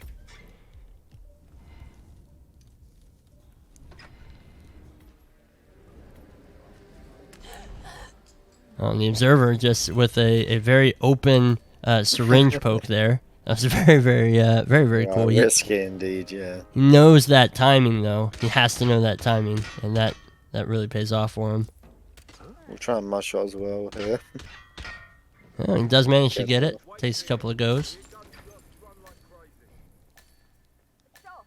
Guess now he's going to try and run up to the penthouse. Again, a bit of unfortunate timing possibly from this guard here, and of course going to call in as well to add that bit of time as well. Chris with the same open poke, like that's a target that these players have to be familiar with at this point, because that timing isn't something you just gamble on. Chris with the bump on the guard so that he can take his time with the mud shots.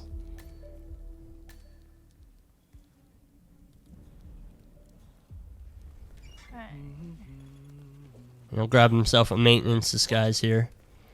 I should get him, at least on this floor. He won't be able to get himself up to the penthouse just yet, but he will be able to roam around here. Yeah, same code. 6, 9. Does help here. The vacuum possibly is a distraction. Yeah, that's what I expect. The might be able to leave something for him to come across or what, but yeah, of course it is only a pencil staff, so you know, he won't pick up any tasers or anything silly, like we've seen so much on all the other ones. Yeah, He won't be denied. He won't be denied up there. Yeah, but he won't be able to be up there. Whoosh, so could potentially see something because as well, the other guard up there is you can just use a taser ball. You can do a throw session and run to that skydiving exit possibly.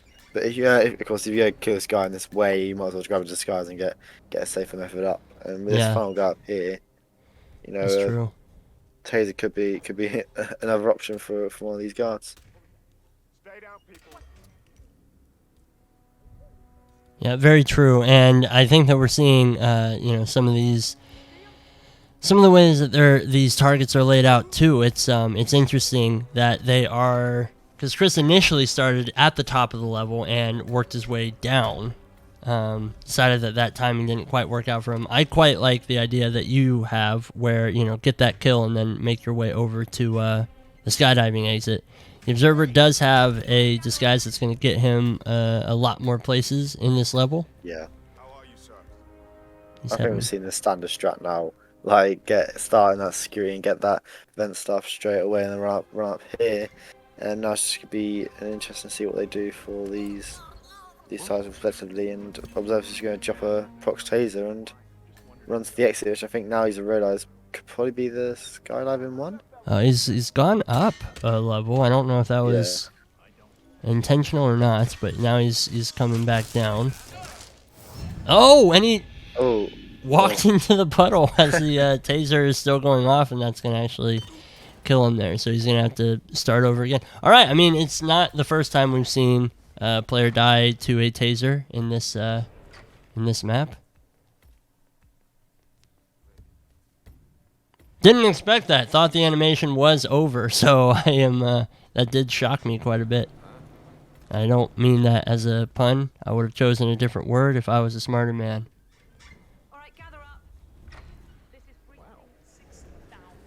Yeah, we see a slight dashment from Chris here, starting event staff, which will make that first kill slightly more quicker, of course, but again, getting there straight away and gets there too early and getting a yeah. crowd noticed.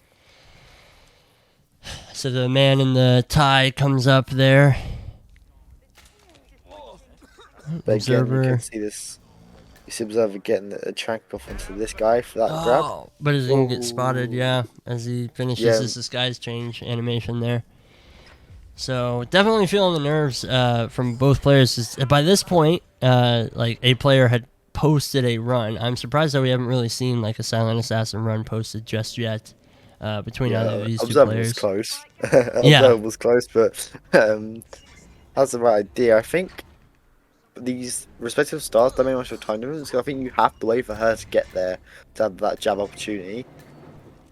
And that guy will stand up afterwards as well, so potentially the event staff, that him being a force as well, could make the security start quicker. Yeah, I think that you're right. Now, we have seen Chris make this work once, but the way that he was able to do that specifically was because nobody was approaching the bar. She was still stood at the bar, nobody was approaching, and I think that timing has to just be so absolutely perfect. He does wait out the cutscene this time around. Just has to jab out, because it's the exact same instance as starting security. Yeah, that's true. Over him. The guy in the tie again, maybe. Yeah, that's absolutely true. I think, so there's two ways that this is going to work. He either has to wait for that penthouse staff just phase through the door there. Observer looks like he might be actually posting the first time here. Again, I think he realizes now that he could potentially just drop the stage and run straight to that exit and wait for him to die. He's going to throw it as well, just have a little bit of a time saver as well in that regard. Does the toss and also stays out of the water. It's quite the electrocution there. There's the kill. And there goes the target.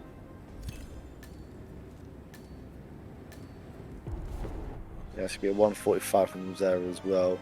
Posted up as we approach that halfway mark. Yeah, I mean that's really, really solid. Chris does manage to get the poke kill on the event staff. He's gonna take that. It's such a risky shot, but he is gonna be able to pull that off. The body that got found was the poisoned lady downstairs, so he doesn't have to worry about that. Disguise change works out very, very well. Oh, he's opting to go for a replan though, so he has. Right now he's got 2. Oh, interesting. Okay, so he had 2 lethal syringes. Now he's got himself a micro explosive, it looks like. The observer running through the puddle once more. That taser will electrify that entire area. And so he has to be really, really careful with which way he goes or when he tosses that taser, because it can be a doozy. Yeah, and I think this security starts to be the quickest. I think maybe this event, the event staff could match it in the fact that you can just wear out the cutscene a little bit, just for the kill on this girl here.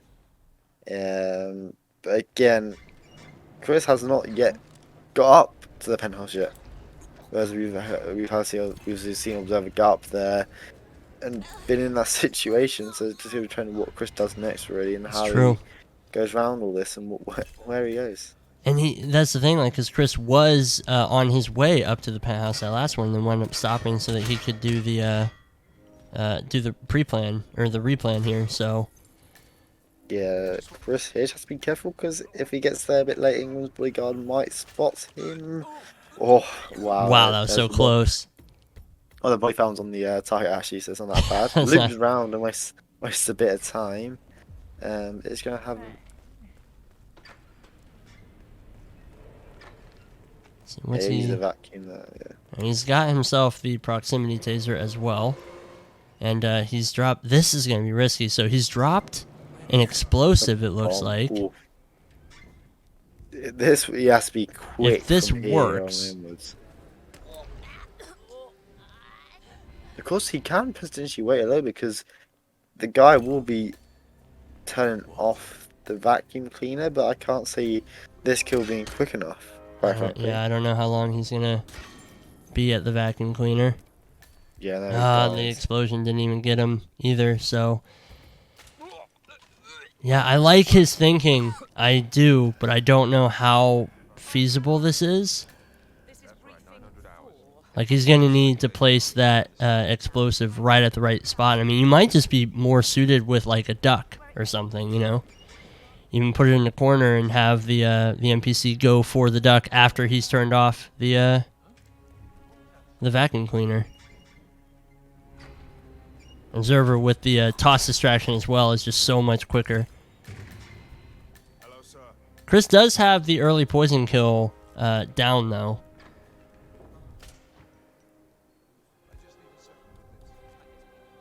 And Chris going this way instead of opting for the mud shot, you know, it's obviously a little bit slower to get upstairs, but it does give him more time.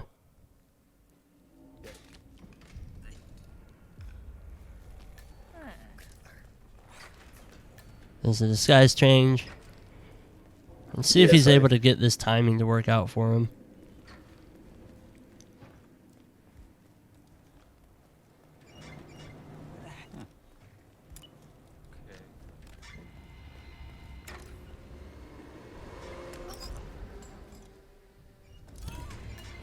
The observer with the poke as well, and he's got the. This might work out better for Chris, but he's. I think he waits so long to do that toss.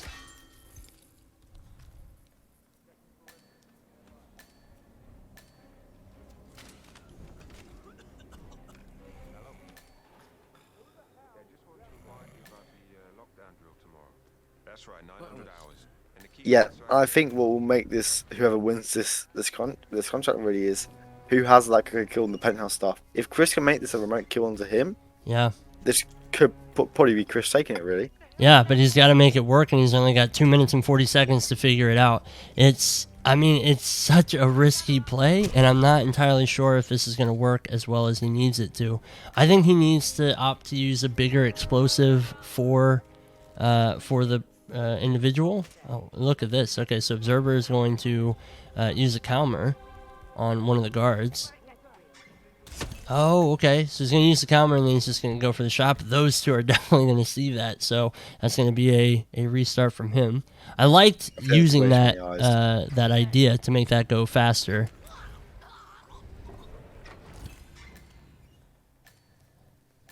But maybe a pistol distraction to turn those guards, something like that. I mean, it's still going to be really tight.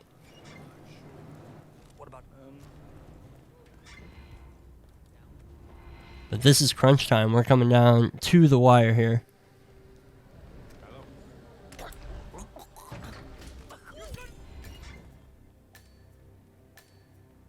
Yeah, and this has got to be Chris's last go here. And Observer's last go for that matter. 130 left is pushing Chris here. Because he's got to the exit around like 130, so he's really pushed for time here. Yeah, absolutely. That's right, 900 hours. And the key cards to activate the alarms are still in the safe. Waiting with bated breath. We're going to see, because I think as it stands right now, Observer does have the better time posted, and it's because of the way that he went about this. It took him longer to get this kill on the penthouse staff, but he gets this. He's got this kill, and his time is faster than Chris's. Yeah, I just wanted to remind.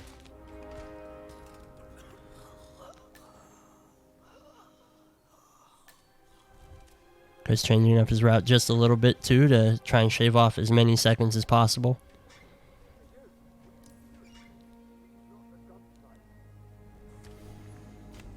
Who left that thing lying around? And now he's just changing up the way that he's going to go about it, but he's going to miss that dart shot. Yeah, I think He's just going to go for it, see if he can get away with it, but it's not going to happen here. And that's going to be that. The Observer is going to be posting a 148. I don't know if that beats the previous time, 149. No, it doesn't. The 3 stars there. But is going to be able to beat Chris with that posted timing. So we're going to see a 2-1 scoreline in favor of the Observer as we go into our next game mode, which is going to be another contract mode. This one is just random contract, and the player is going to be given a random contract ID. It is up to them to complete it. Silent Assassin, the first person to do that in real time, wins the map, and they will go on. Yeah, and this can be very quick. I know I played it in my game and it was at a 2-minute thing, so my suspicion would be potentially probably a photo finisher. Very possible. Very possible. So you need to prepare yourself, Yanini.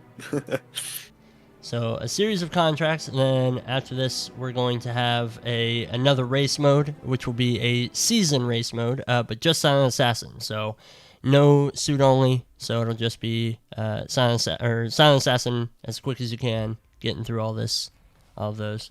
But well done to the Observer. I don't think that we could have had a closer contract score mode.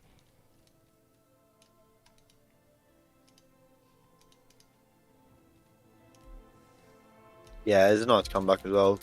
Especially Chris taking that first Marrakesh and putting Observer on the back foot straight away. Observer had to in that and by. And what we saw, which is so good, we saw them both eventually just almost merge into the same strats throughout. Yeah, and the difference was always just ever so slight. Like with Marrakesh, we saw the tossed proximity taser for the soldier by Chris compared to kind of the multitude of ways that Observer was going about it. Every other kill they had figured out. And then with this one here, obviously Chris struggling a little bit with that penthouse staff kill. The Observer had that down immediately, knew exactly what it is he wanted to do. Chris had the faster strat. He just could not get the explosive to work. And I think part of that was just using the micro explosive device. It might have been better if he'd had a larger explosive, if he'd brought in a duck, something like that. I'm not sure. But when you only have 15 minutes to really optimize, like there's not really a whole lot of things that you can do, not really a whole lot of attempts that you can try. And he was just trying to get that to work that final time. So very, very close. It's just one of those things that, just goes Observer's way. But still, I mean, as close as you can be right now. So it's still kind of anyone's game. And obviously going into this random contract, SA is the only thing that matters. It's going to be interesting to see how these players go about this.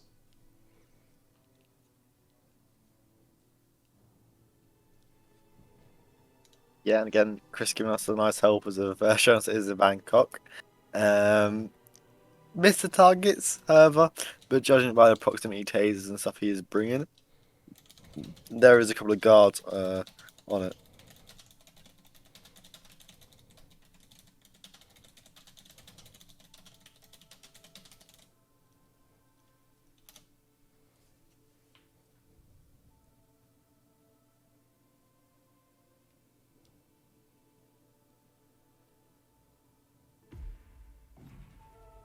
Yeah, we see Observer now going to the contract. One of them being a full kill as well, so it's one of the ones that we have seen that will be like a forced condition. Is just a kill condition itself, so no disguise being forced here. Just have to kill them with a fool. Yeah, and this is a contract that I am familiar with. The fall kill is very gimme, so it'll really just kind of amount to the timing that these players have as they run into this contract. But we'll see it in about a minute.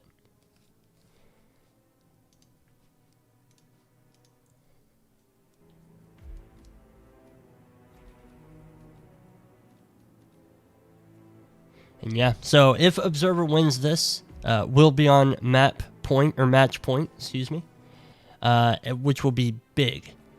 If you are on match point in the finals, your opponent knows that, and you've got them thinking about that. You know, now obviously it's going to be up to Chris to kind of keep his cool and treat every round like it's 0-0. But that's exactly where you want to be, especially against an opponent like Chris, where you just need to pull out one more win. But Observer's been playing like a man on fire, and the fact that we're about to be going into another race mode when Observer has proven very, very capable in the race mode prior, like I feel like it's going to be a really strong place for him to be if he does go into the next mode on that point. Observer's loading right into it. Chris is still messing around on the planning phase a little bit. Both players opting for different starts here. So the Observer with the security start here, and Chris is still sitting on the recording crew start. Observer's been seen by security cameras, but he actually, one of his targets is in the camera's room. And look at this timing as well. He's going to be heading right in.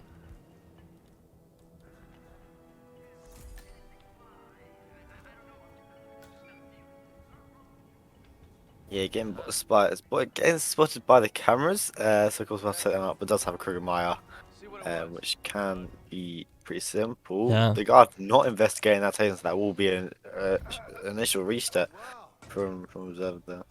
Yeah, and it's not the end of the world, obviously, but if you're gonna go for a taser on that guard in there, you have to figure out where exactly you can do that toss, where you're going to put it so that he sees it and he's the one that goes for it. And it's really hard because the timing that he's using is when the guard is walking through that room. And that kind of puts him in a situation where he's going to have 4 guards in there that he has to control. Chris getting to the recording crew. He'll do this fall kill. Now he is just in a Gardener disguise, but he doesn't need to worry about going up any further. All of his targets are below him. Yeah, you can see he's hovering over the map right now. The closest one to where he's at is going to be the security guard in the security room. Does get himself spotted by cameras quite a bit here, but it's this contract with Bangkok. It's okay to actually get seen by cameras here because you know that you can deal with those later.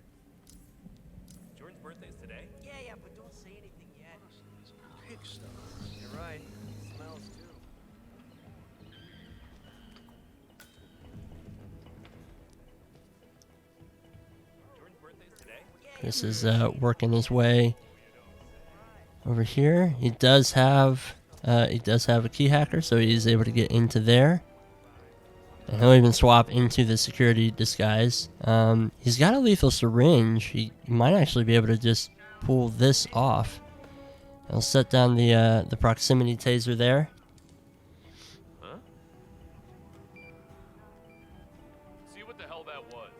Yeah, no, he's saving his syringes for now.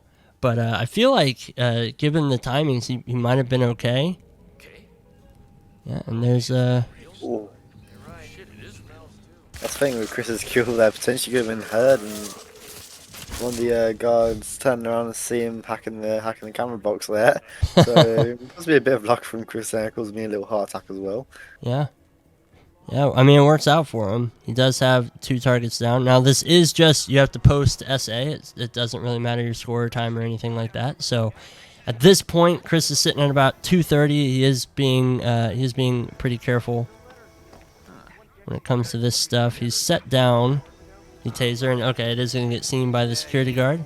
So, he set that off. His last kill method, he does have, oh, yeah, look at Observer. He does realize he can knock him out and dump him over there, no? But yeah, throw shots again.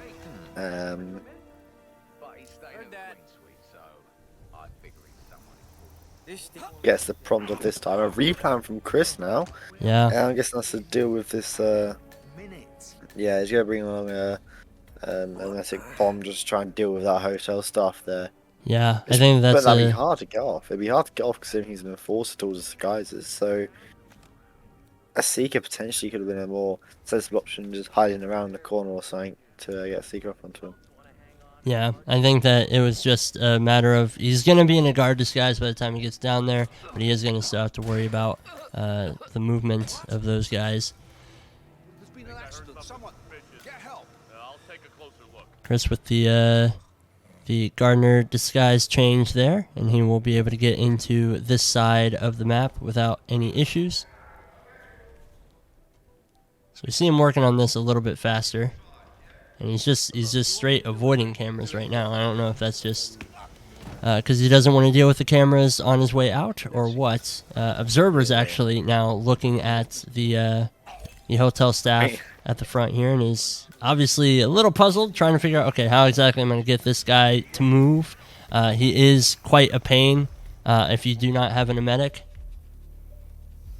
Yeah, I think now this is where the realization kicks in. Yeah, Giving there's a the seeker instead. Yep.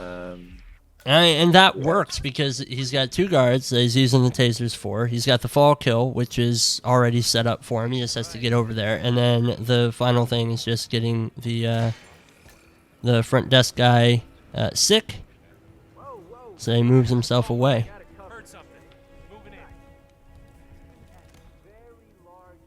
Yeah, Chris returns to this kill. Just has to be a bit careful here with that guard. Can be prone to turn around, but yeah, we'll just leave the taser for him to see and walk right into and die. So that's already now better I'm optimized, because I think at this point he was around like 220 last time or so, and so he's cleaned that way up. Looks like he's got the emetic mine in hand, and he's gonna go for this front desk guy. It's gonna be hard. This man can spot you from anywhere, so it's gonna be hard for him to get his man off. Which is why I said I personally thought the seeker would be there here. Yeah, and you can see the seeker shot from nice observer. shot. Very well done. Had to very much thread that needle. Chris is just waiting for the front desk person to step forward. He does. I'll drop the emetic mine there and set it off. And should be good there. So he's got plenty of time. That front desk person will be moving for quite some time. An observer is waiting on him. Wait, could he go to the breadbasket, potentially? Oh, that would be not great, but it does look like that's where he's heading for observer. Of course, could potentially get a jab off here, but that way it does go around, unfortunately. So yeah, the breadbasket is where he's heading for both people. Yeah, of course. And they have their things. They have tasers for both the other security guards, so they have no slot for a lethal poison for that. So this is where potentially a seeker could be the better option, like with observer, and seeker someone first, then him, and then try and deal with it that way. And Chris is going to get spotted. Crime notice there. That is problematic, and so this is going to be and we do see the replay there from Chris. He's changed back. He did have the seeker for a moment, but he's since changed back. He is going to be going for a lethal injection though, and didn't see any pistol shots from Chris, so I feel like that is an absolutely fine replan.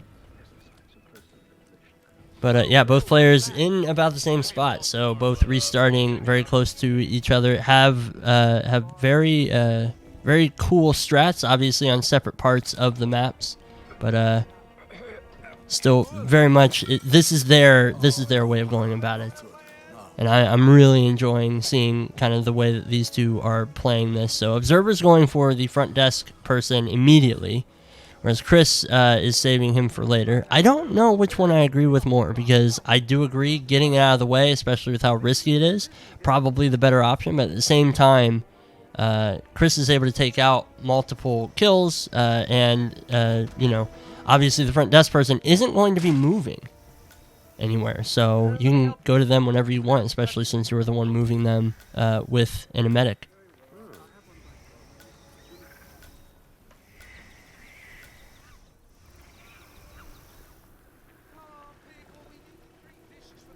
And observer wants to do the stick here, but he's obviously missed like the very narrow window before he goes in to the room. Now he's got to wait out the timing here for the head chef to turn around, and for this guy who's chopping vegetables to also turn around.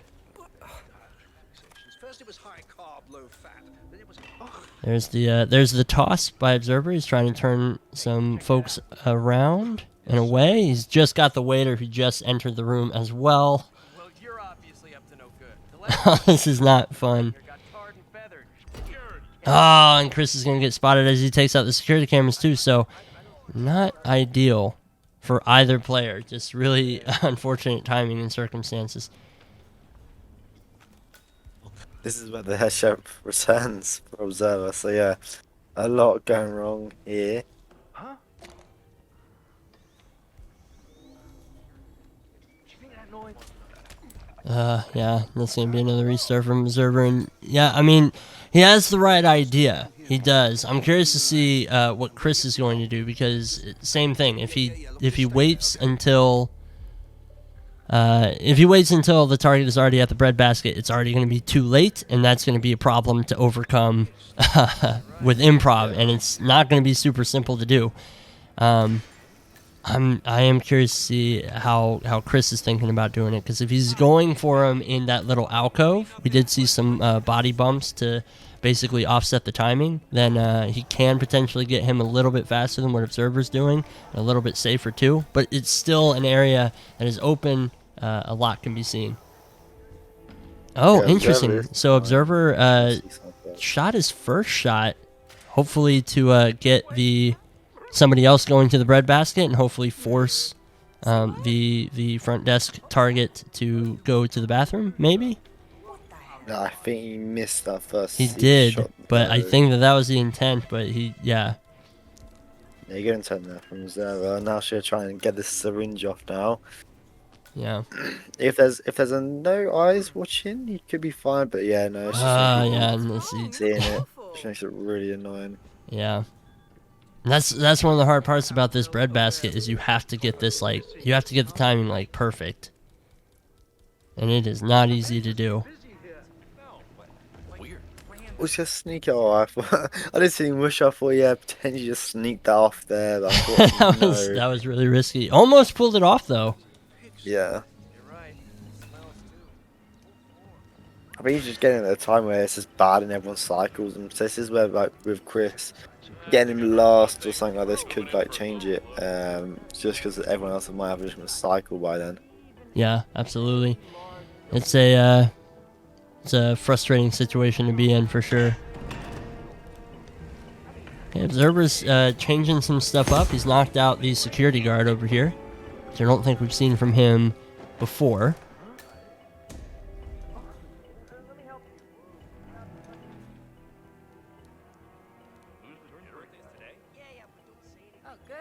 Now going for the other targets first as well. Oh, excellent, yeah. So I think he's got in mind what it is that he wants to try and do. So Chris is he's going for the other targets as well. He's already got his front desk target sick.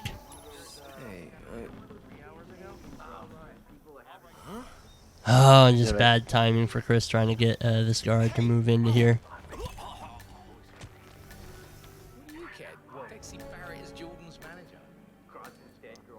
Of course, we're fine to leave this guy in this room. No one comes in here unless you peek able to silver. But I wouldn't see why they would need to. Right, exactly. For this, so I'm a bit concerned about his timing for the breadbasket guy now.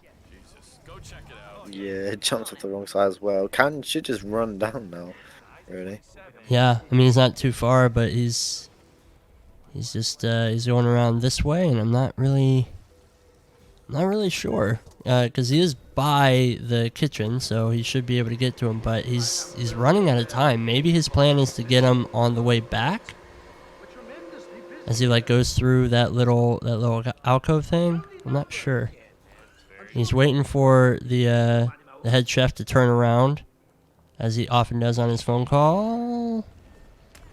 Wow, still almost gets spot, but does manage to get the poke off. And that's going to be the final kill down. He just has to get to the exit. He doesn't have any bodies out in the open aside from the one guard who's upstairs next to the lounge. I think that Chris is out. I think he's good.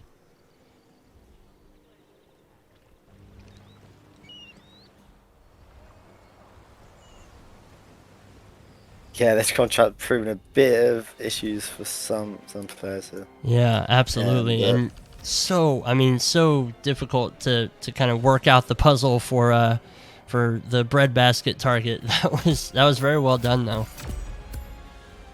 And Chris maintains his patience to get this done.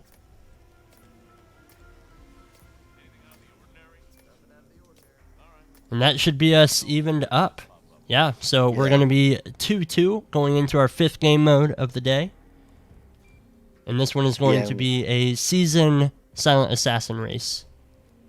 Yeah, we were talking about beforehand, like, if Observer won this and was put into that position of having to match point, as season 1 I say is, you just revealed, but like having to go into a race knowing that if you don't win, you lose the final. Really, it's gonna be in a nicer situation for Chris, knowing that this season 1 speedrun does not rely on everything now, and we saw from Observer like he was so good with the SASO strats. Of course, the SA most of the time were quicker, but in season 1, some of the maps don't change much. Like the likes of Marrakesh and Bangkok, the SASO strats the exact same as the SA strats. And Colorado again, not much quicker. Yeah, absolutely. I mean, I feel like this one has to heavily favor Observer just because it is an SA race for a season, and especially with how well we like, he could just do his SASO race again, and it would be very, very quick. Chris obviously he wasn't going for like the very, very quick strats. He was going for more consistent and safer strats for the first one. And if Observer has anything up his sleeve for the silent assassin race here, then I feel like it's heavily in his favor. But Chris being able to pull off that random contract and even up the scoreline 2-2, he guarantees that we're going to be seeing at least one more. And the next one that we're going to is a freestyle roulette. Now, Chris is our reigning freestyle roulette champion in Providence as well. So he's obviously in a very, very solid place for that too. Not discounting Observer whatsoever, but I definitely see we could go the whole distance here. We could go all the way to our 7th game mode with how good these players are. Good work, 47. Time to find Dahlia Margolis. Yeah, potentially going all the way, especially Observer being favoured in the speedrun and Chris in freestyle roulette, like you just said. So I think it's first really after that's what you said. So yeah, it could all go down potentially. It could all go down to a house building stand or some map that we rarely see played in competitive Hitman. Yeah, absolutely, and we've seen strengths from all the players so far, especially like with their respective game modes. I mean, the Observer actually wound up winning Contract Wars 4 and has been very, very strong in the Contract series and stuff. And is currently leading Contract series.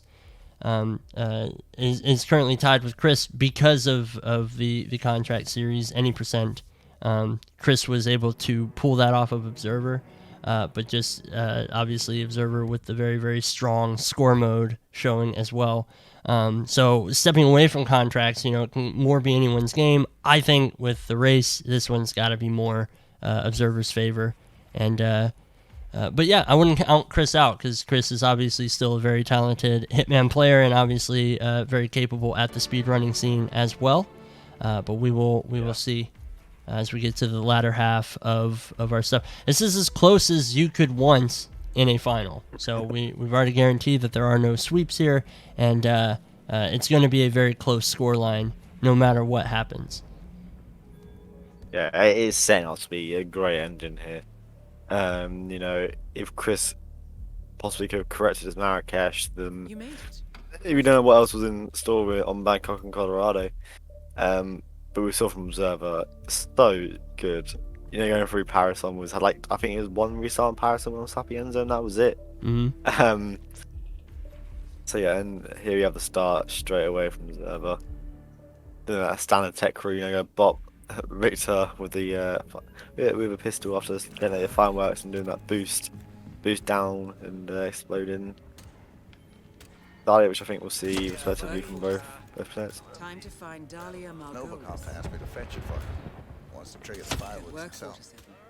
Time to find Dahlia Margolis. Both players immediately into this and underway with their Paris runs. Neither choosing to boost, however, so I don't know whether that's just trying to go against that. If they mess up, they'll have to like go down the pipe or something. There's potential time waste. Yeah, it might just be yeah, the safer route here. Almost an identical spots, but Observer with just the slightest lead here. Targets are down. Great work. Now head towards an exit. Very quick run. 43 seconds for Observer and 39 from Chris, but Observer was able to get into the level earlier and get out faster, so with the slight lead there, just in the real-time part of things. Observer is going to be starting Mansion Guard. I didn't quite see what Chris was planning. He went immediately into the loading screen, which is kind of what you want if you already have this plan. Oh, but the replan. Main. Yeah, costly from Chris there. Very much so. He had himself a jump to kind of make up those seconds, and now we're seeing this this go the other way. There is the Francesco DeSantis kill. Oh, but Observer's going to get in combat. Yeah, okay, so I mean, advantage swings back over to Chris, but again, there's not that much time difference between these two. Oh no, JRB on Franny as well. Not going well for Observer on Sappy here. Yeah, you hate to see it, but Chris with the propane flask is heading over. He's shot the telescope to get Silvio moving over, and he's got himself this propane flask, so I guess he's going to go for the propane flask kill. Earlier. I've done this kill a bunch. Observer needs to crouch a lot earlier before Franny dies to avoid that combat. Of course, if his head is peeking over the wall when Franny dies, he'll get combat instantly, so has to start crouching along around here just to avoid that combat being brought upon him. That's rough. So he's going for a gun flash, and it like spins this guard. Like, what exactly is he doing? It's so fast. The virus prototype will be close by. Oh, and look at this. Observer's actually replanning. His idea here is to get the. There's the kill on Silvio by Chris. There's the destroying the virus, and he's going to get out with 120 time, and he's moving on to Marrakesh. Observer has opted to go for the start here and do his SASO run, which very fast, and obviously he could get that very consistently. So at this point, like I admire that replan here. Yeah. I think that's a good way to go. Just the Franny kill, just not realizing that if he crouched, he would have been fine, I think. But yeah, but he's so good with this SASO shot as we saw beforehand that, from this point onwards, he probably runs SASO and get into a good position. Of course, the red guns given from Franny Santis, and when you get red guns here, the strat's working almost. Yeah, we see Chris going with a slightly different strat for us. Oh no. No, slightly different strat for us, eh? Not opting for the keys straight away. I think they should be doing something different. There's the kill on Klaus. Yeah, not getting the truck key, so he might be having a bit of a trek for the exit, possibly. Yeah, maybe, and that might just be design where he is just planning on not needing the truck keys. But yeah, I am surprised.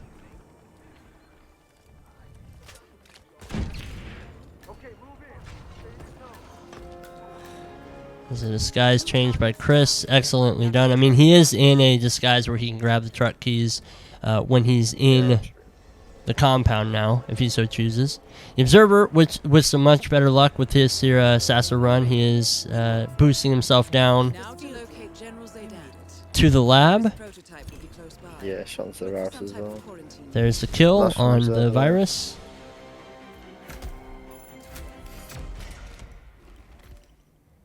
Chunk off onto Razor for Chris. The course of Razor falls away, that guy will turn into a Forcer.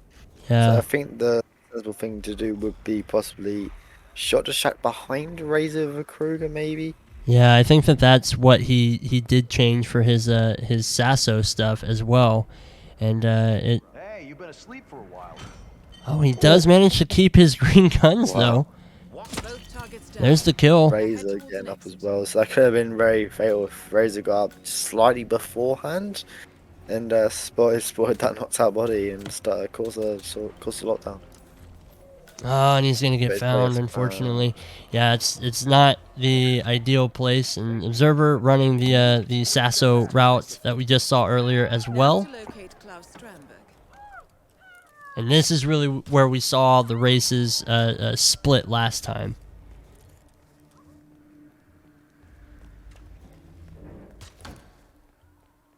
Yeah, we see Observer so good with these strats, especially on the likes of Marrakesh, Bangkok, as we demonstrated. And this is, as you mentioned, this is where the split came last time. Chris was getting stuck on Marrakesh, but Observer, once he got going, he gets going, doesn't he? Yeah, I suspect he'll fly through now. And I like that we've seen 2 SASO strats back to back from him. It looks like we're likely to see a third. Yeah, from you're gonna see that pure SASO strats for him here. And I like that he's just kind of opting for, you know what, I'm gonna go with what I'm comfortable with. And obviously for Marrakesh and Bangkok, these are obviously the faster ways to get SA as well. So. Oddly enough, Jordan Cross target down. Next up, Cross and the class have set up a recording studio in the Emperor Suite on the 3rd floor. Yeah, as mentioned before as well, this Bangkok and Marrakesh SASO and SA SASO are practically the same. The fact that they're just quicker with both. Both guys, just a couple of sniper shots and all that. A bit of wearing at the cutscene as well, especially on Bangkok and knocking these people out, just to make the sniper shots slightly safer in terms of not being able to get spotted and all that. What the? Chris is making his way into the compound once again. Oof, Observer with a bit of sticky timing here. Does manage to get that, and does manage to get the Jordan kill. There. Yeah, and he's just flying now. So much ground for Chris to make up, unfortunately. And it all started with this exact kill as well.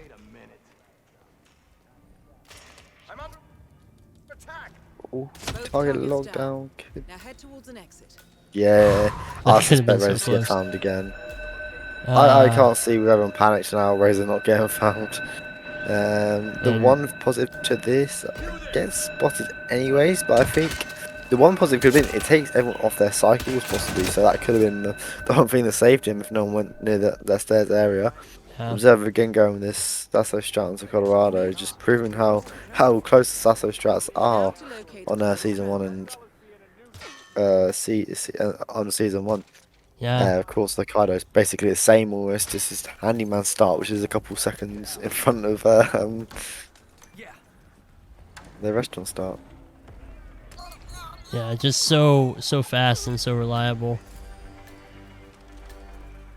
And obviously, Observer very practiced when it comes to the quick SASO strats here. And with something like this, you gotta go with what you're comfortable with too.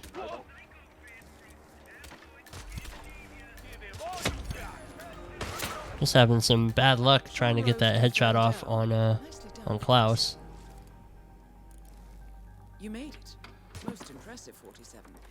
Now to locate Klaus Strandberg. Maya Parvati is down.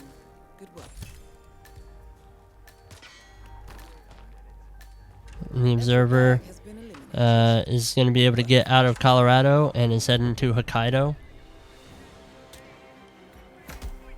It was a 101, which just incredible. And now it goes to Hokkaido, which should be a done deal at this stage, and almost an identical outcome to what we saw from the season 1 SASO race here. Yeah, we've seen the SASO shots on all month Paris for Observer, of course, getting a little bit stuck on Sapienza, but switching up to SASO straight away and going like that throughout.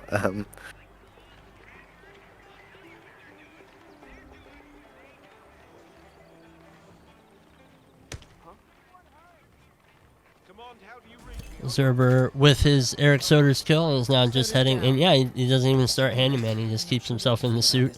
So runs the entirety from Sapienza all the way through SASO just to make sure. Yeah, it's amazing from Observer what we've just seen from him. Yeah, very, very well-deserved win, and kind of what we expected as well. Now Like, to it's locate just General one of those things. Ooh, has to be a bit quick here. The guards, yeah, they Oh, they got will, taking yeah. a bit too long on the Yuki kill there. It's just a bit too blind. Couldn't quite make out where the silhouette was. Target's down. Now head towards an exit. Chris has worked out his Marrakesh, though. He was able to actually get the Zaydan kill. No target lockdown, nothing like that. And now he's just got to get himself to the exits. Obviously, it's probably going to be too little too late here. Unless, you know, like just a really poor series of events occurs for Observer here. But Chris will get out of Marrakesh. Yamazaki awaits. I mean, you never know. Like someone observe from keep ripping, but the time it'll take you through actually Bangkok, Colorado, and then Hokkaido. Yeah, as you said, it's probably too little, too late.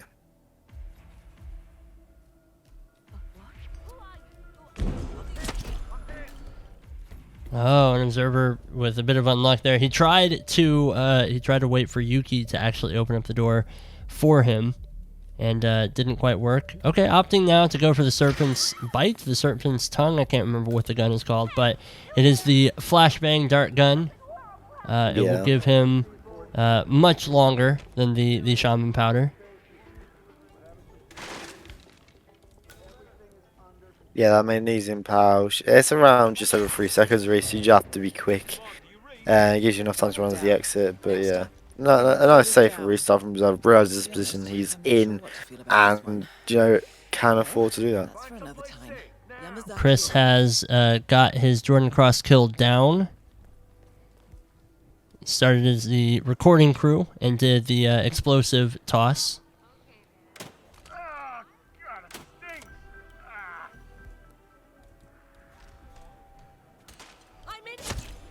Oh, and misses the first shot as Observer as the Yuki is going to scream and turn those two guards to find that body, and he's going to have to try again. Both targets down. Now head towards an exit. Well, the map reset that like wouldn't cause much issues is yeah. what's causing the most resets for. I think that's observing just it, Caster's curse. Because, yeah, I'm very surprised that we've seen as many restarts from Observer here, especially with how clean his first Hokkaido was earlier in the matchup today.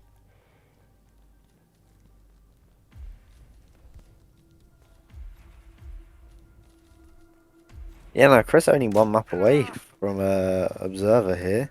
Yeah, he's got... Have an unfortunate thing here. This is... Needs to change something up here. Possibly go for the safer coast strap, possibly. In terms of, you know, just going behind and tranking the guards, or getting the snare out, and or even just rely on the roulette isolation, you know. Yeah, absolutely. It's always an issue. That's always a safe shot here, of course. You get her down in a nice, simple way, so that could always be an option here. Yeah. And again, it doesn't take much time. He hasn't been able to get it to work. And what's so strange is we saw him make this work earlier. And so the fact that he's been struggling as much as he has is kind of odd, you know, to say the least. But it's weird because because like you rip once and you get in your head. I think that's what Observer's done here. He's got in his own head almost and done that. He's going to be going behind these guys now to make it slightly easier for himself. Getting that first shot off and just has to shoot Yuki here. Misses her, but the shot, but he's red guns. Oh, that's so... And we've seen that a couple times where Observer has aimed in, has just barely missed the head, and as soon as he misses that head, then, you know, he's kind of cooked. He's got to start over again. Yeah. We see blue in chat, saw not isolation would be quicker. True.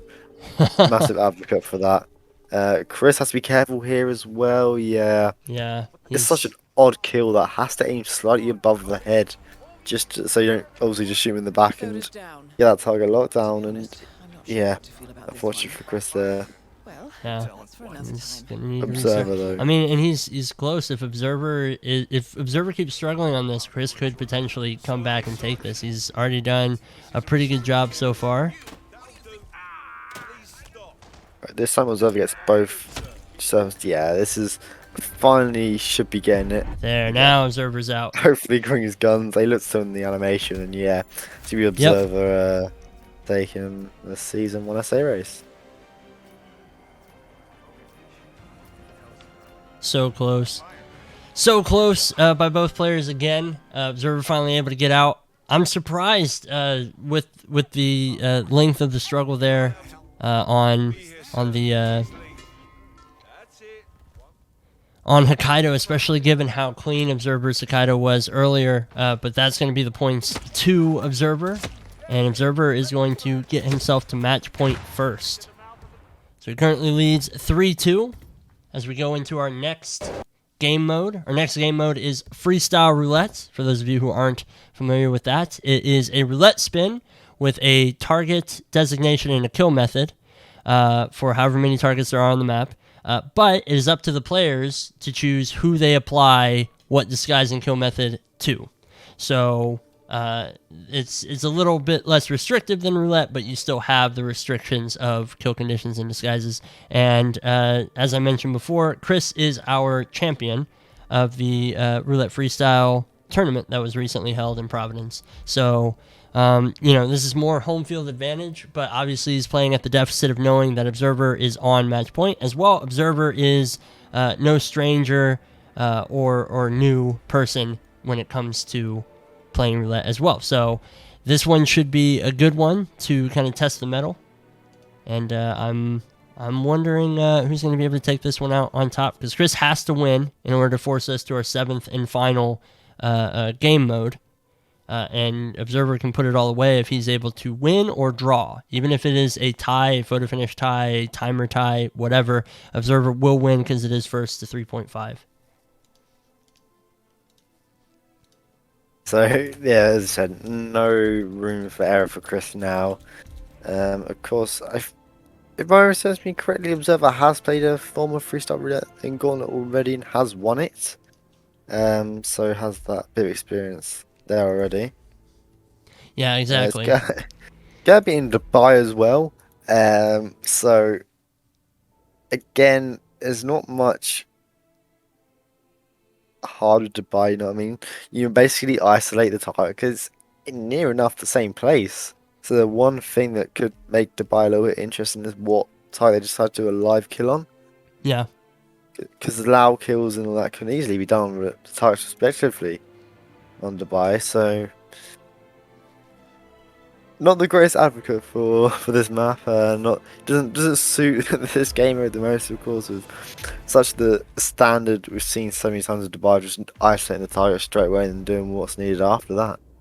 Yeah, we can see this going very, very quickly and going very, very well. And this might very well just be decided by who rips first, because if you're able to get through this cleanly, that's probably going to be way more beneficial than having something where you have to restart, replan just to make sure that you get something right. And we're seeing Observer is sitting on his planning screen right now. He has 2 open slots in his gear, likely waiting to see the spin so that he can decide whether or not what one he wants to use, right?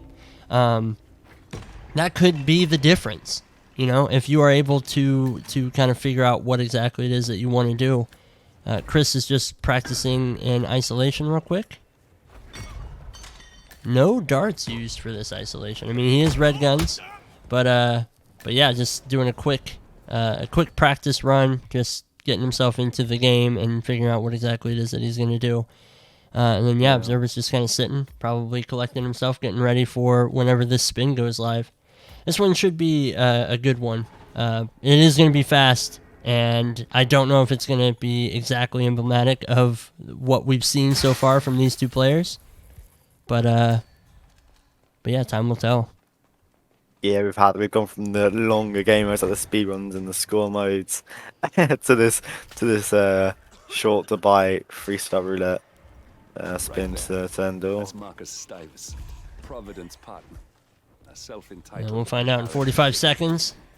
And this is match point for the Observer. He is 1 point away, 0.5 points away rather, from being crowned the champion of the first ever Hitman Gauntlet tournament, which is a rather big deal. We got him, 47.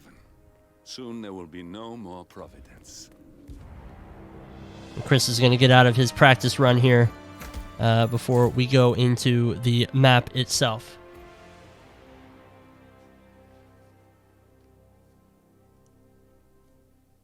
Ten more seconds and we can see who decides it all. Chris is going to have to win in order to force this into the next one as our spin goes live. Joker, would you read this one out, please? Yeah, we have assault rifle as the penthouse guard and full object Ingram's bodyguard. So straight away, This is a quick kill, so a quick kill in the assault rifle penthouse guard course by Marcus. The assault rifles are carried by the penthouse guards.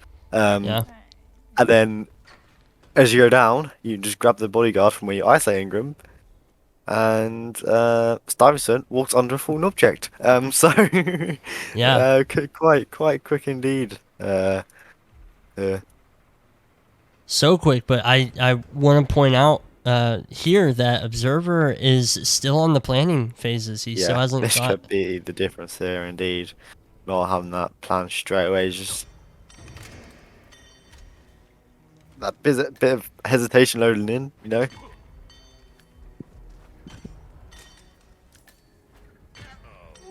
Chris is going to have a body get found. He's going to need to restart there.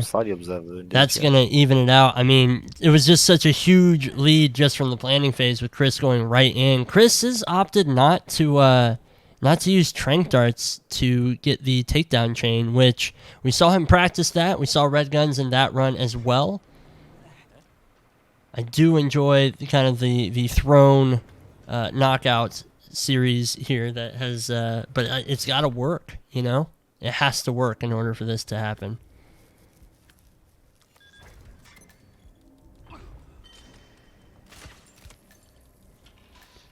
He's going to use a dart there.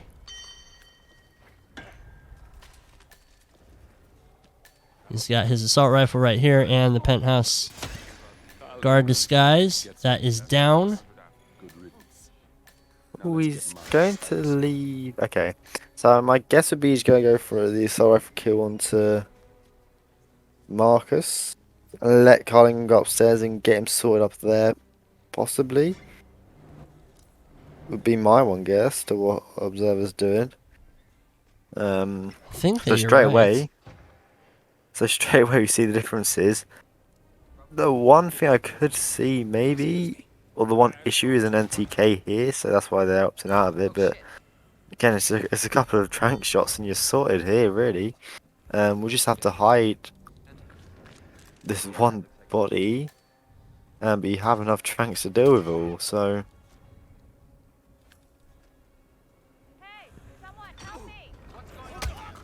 Wow. Okay, so yeah, Chris with a series of takedown change here. There's a bit of panic over on Observer's side, which he's trying to sort out.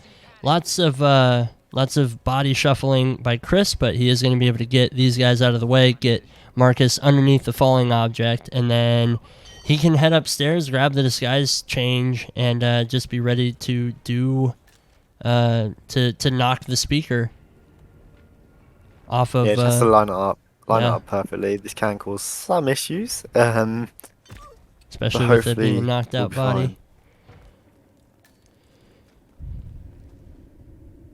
We'll have to be careful here because this could be that little subdue glitch that can happen and put you through the wall.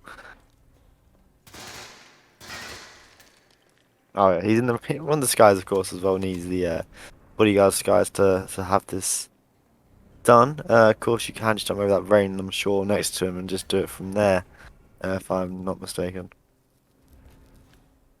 Or you can do it from here, and this close to an exit. Doesn't miss as well, so yeah. Very clean. He's heading straight to the exit. Still maintain green guns. Should be silent assassin, and Chris was able to even it out on that one. Unbelievable. So well played, and I can't believe it, but we're going into our decider completely tied. So the thing is, like, these players have been showing where they are strong, but they have been able to really make their opponent sweat all the way through for this.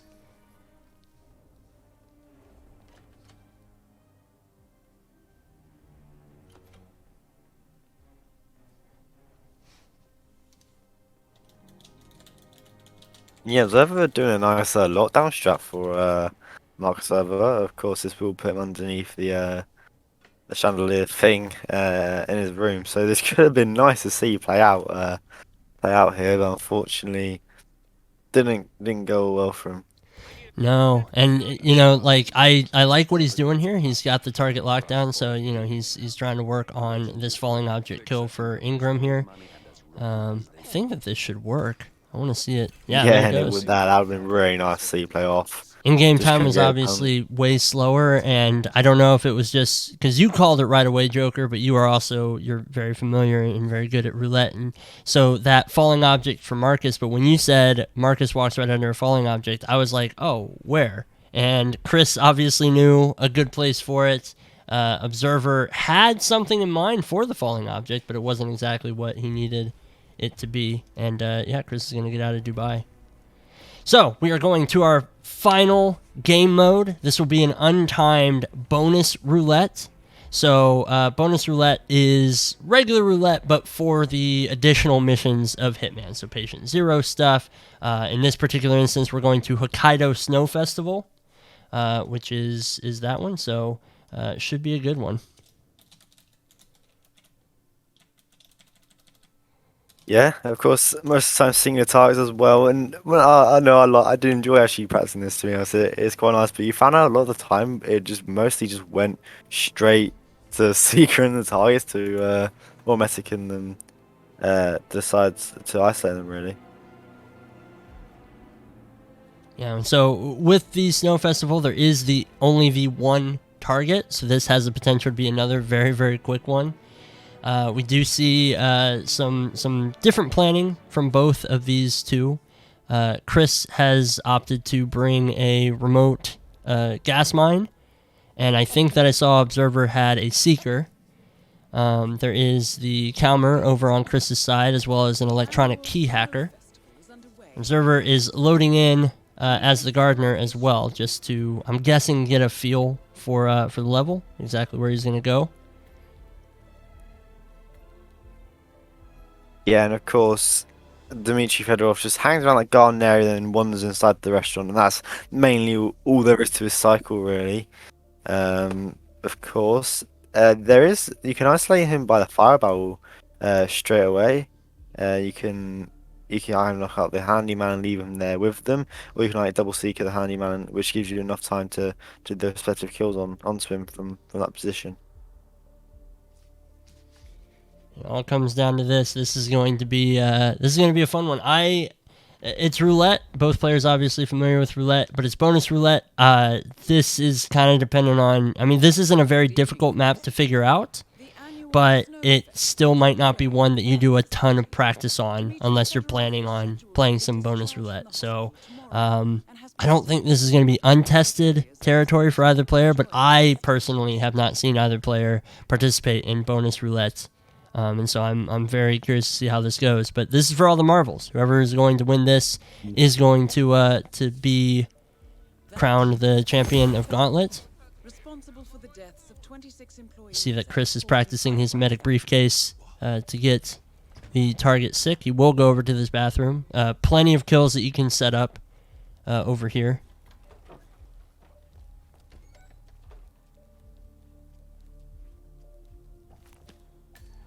Chris practicing that patient disguise grab as well. So very, very cool. We'll see our spin here in just 20 seconds, and then we'll get into this.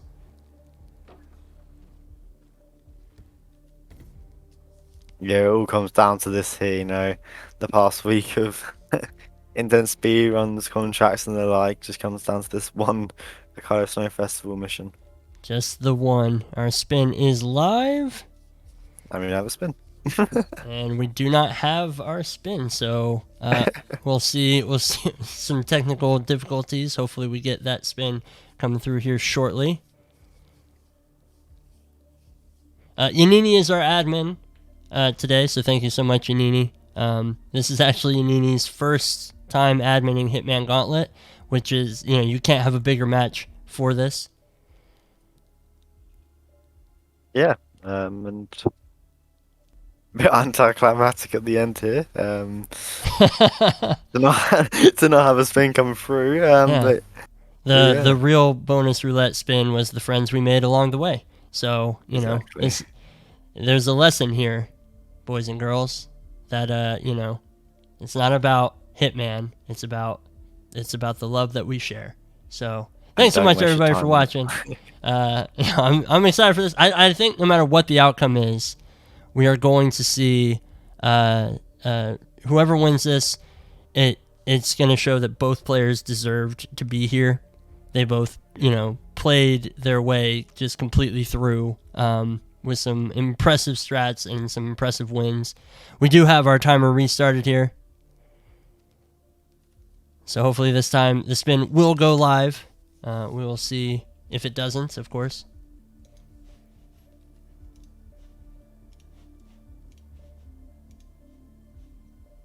So yeah, just in case, the spin will be posted in Gauntlet info just in case it doesn't appear this time. So this could be a long 10-second wait here. Is it gonna pop up? I don't know. I'm excited. So this could just be a weird combination of the no time limit for the decider. Yeah. And it does pop up. Okay, excellent. So Dmitry Fedorov with a loud shotgun while disguised as the chief surgeon. Well, if you're going to Yeah, make nice. this map difficult, I think that's the only way you can do it, is make it a loud kill, make it a disguise that is not like the simplest to grab. Both players immediately starting as the surgeon, obviously to get the quick isolation on the chief surgeon disguise. And Observer is going to be smuggling in a loud shotgun. So is Chris. Chris has opted to bring in the sawed-off shotgun, so he will be able to conceal that. Yeah, and talk about things that are hard on this map. When I was playing this slightly, I think it was Pistol's motorcyclist, and that proved to be very challenging towards the end. This is But thankfully, it's none of that stuff where it's all hostile in when you're trying to kill a target that only goes into areas that are really hard to get there. Chris is a bit of a GRB, so that's a couple of really rough starts for Chris here. The first one he wound up bumping the surgeon, so he spun around. He wasn't able to get the stick, and then that one obviously with the 180-degree spin by the chief surgeon. He does manage to get it now, but Observer has himself a pretty solid 25-second lead.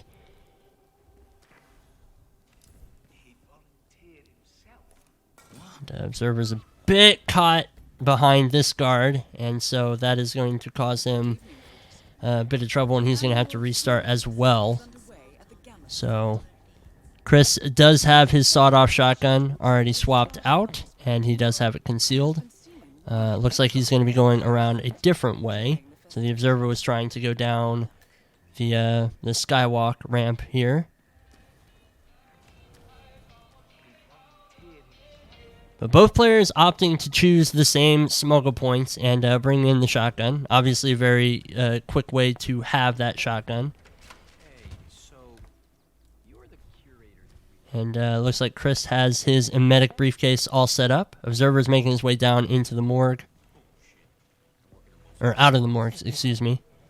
And is pretty close to the restaurant, so pretty quick way to get there. There's the emetic briefcase going off for Chris, and so he's already got his target sick and moving. And of course he goes into a bathroom where there is storage there, so you can't just pump him in the back and shoot him from there. Of course, Observer had wasted a little bit of time unpacking and repacking the shotgun. So this is where we saw the sword off, being a bit of a time save for Chris. And Chris is going to he's just going to have to wait.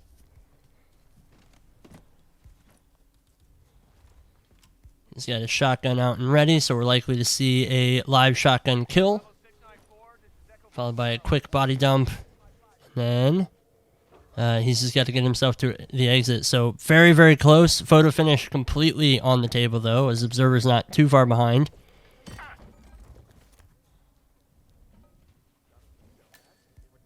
Yeah, no new players have done yet. Of course, it being a live kill, loud kill, even so could be close here. Chris is going to get a patient disguise there, but I think wrong I think goal, he wrong decided goal. against it. I think he was concerned about where the director was. Yeah. But the director was away. And yeah, he's so close to the exit. We could still be in photo finish time here, but Chris, I think, has the more restarts as well. There is the loud kill by Observer. He's going to go ahead and dump this body. Chris is out.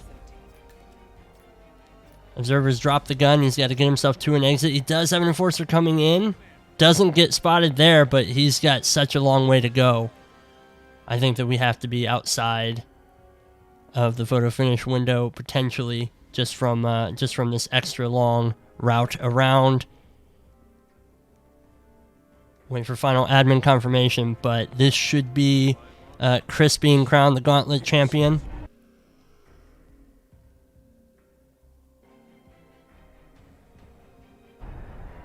And just unbelievably well played. There's the admin confirmation. Congratulations, Chris. That was absolutely wild. And yeah, could have gone either way there at the start. Observer, obviously, with the quicker Chief Surgeon disguise grab, but then the kind of mid to late rip. And then Chris, once he got going, he didn't need to restart or anything like that. So, what do you make of that, Joker? Yeah, oh wow. It's back and forth. Oh no, like Observer will take the lead and Chris will put it back. And I think that's the first time this game Chris has the lead, if my memory serves me correctly. And what a time to get it at the end, you know. Yeah, but Commissioner Observer, he plays so well, especially in the speed runs, you know. That first initial SASO speed run was just insane, you know. Just, like the 2 rips overall was just really impressive from Observer. And I think the highlight for me was that Mendoza contract. I just loaded in and doing it in like 120 and nearly just taking it, nearly taking the entire little series of contracts because of it. Yeah, absolutely. And I mean, just well played all the way through. I'm not surprised, but obviously, like, Observer played his heart out. Chris played incredibly well as well. Yeah, just really, really lovely all the way through. I'm impressed by both players. I don't think that we could have asked for a better final. 4-3 is as close a scoreline as you can get. And yeah, just hats off to both players. We're wrangling Chris real quick. He's going to pop into the voice chat. We're going to give him a little post-game interview, see his thoughts on how this whole thing ran down. But I am just absolutely tickled by how well this went. This was so well done. And it's a slog. I saw somebody mention that, you know, this is very much a marathon of events. I mean, this game itself, 2.5 hours of just solid Hitman wall to wall, the multiple game modes and all that good stuff. Just so very difficult to push through so well, but the players did and gave us an incredible matchup. So very excited to be able to see it.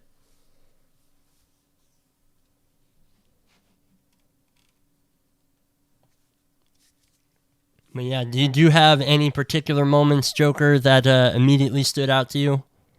No, I think it's just the thing for me was just that Mendoza run from Observer, like how he just started Savo. I think he just randomly started there and just ran through it, just shooting every person in the snipes he was doing, and that was just insane. It was very solid. But we are now joined by our champion, ChrisX3. Chris, congratulations. Well done. Well played. Hello, everyone. Thank you. New mic, by the way, Pog. Yeah, it sounds good. I gotta change your Discord volume just because of your old mic. No, that was very, very impressive, man. Well played. Got a couple questions for you, if you don't mind. How do you feel? How do you feel to have kind of gone the distance with Gauntlet? I had a lot of fun for sure. This last match was a little bit of torture because I mean it was 2.5 hours long. It goes 2 ways for me. Like, I'm glad it went to a decider, but I mean, Hokkaido Snow Festival, if I think about it, probably has to be the quickest bonus map in terms of roulette because the target's so free. So, like, I wish it could have gone a little differently there at the end, but I assume that was close even. Yeah, it was very, very close. You started off with a couple of unfortunate rips trying to grab that chief surgeon disguise. What's going through your mind then? I mean, it was the same thing that was happening. That I was thinking through parts of Dubai. I was like, didn't know you could rip there, but that's a good thing to know, I guess. Like the chief surgeon will just, I don't know, be like an owl and crank his head around, I guess. I've never had that happen before, but I mean, it was grab I knew how to do immediately, so that's good. I'm glad that the chief surgeon isn't moved in the bonus mission because I would have been screwed in that case, but yeah, and beneficial as well that you still have kind of all the Hokkaido starts to get through for instead sure. of being just relegated to suit stuff. I mean, we were very impressed with your play all the way throughout. Seemed like you struggled a bit with some of the season races. Do you want to talk about that at all?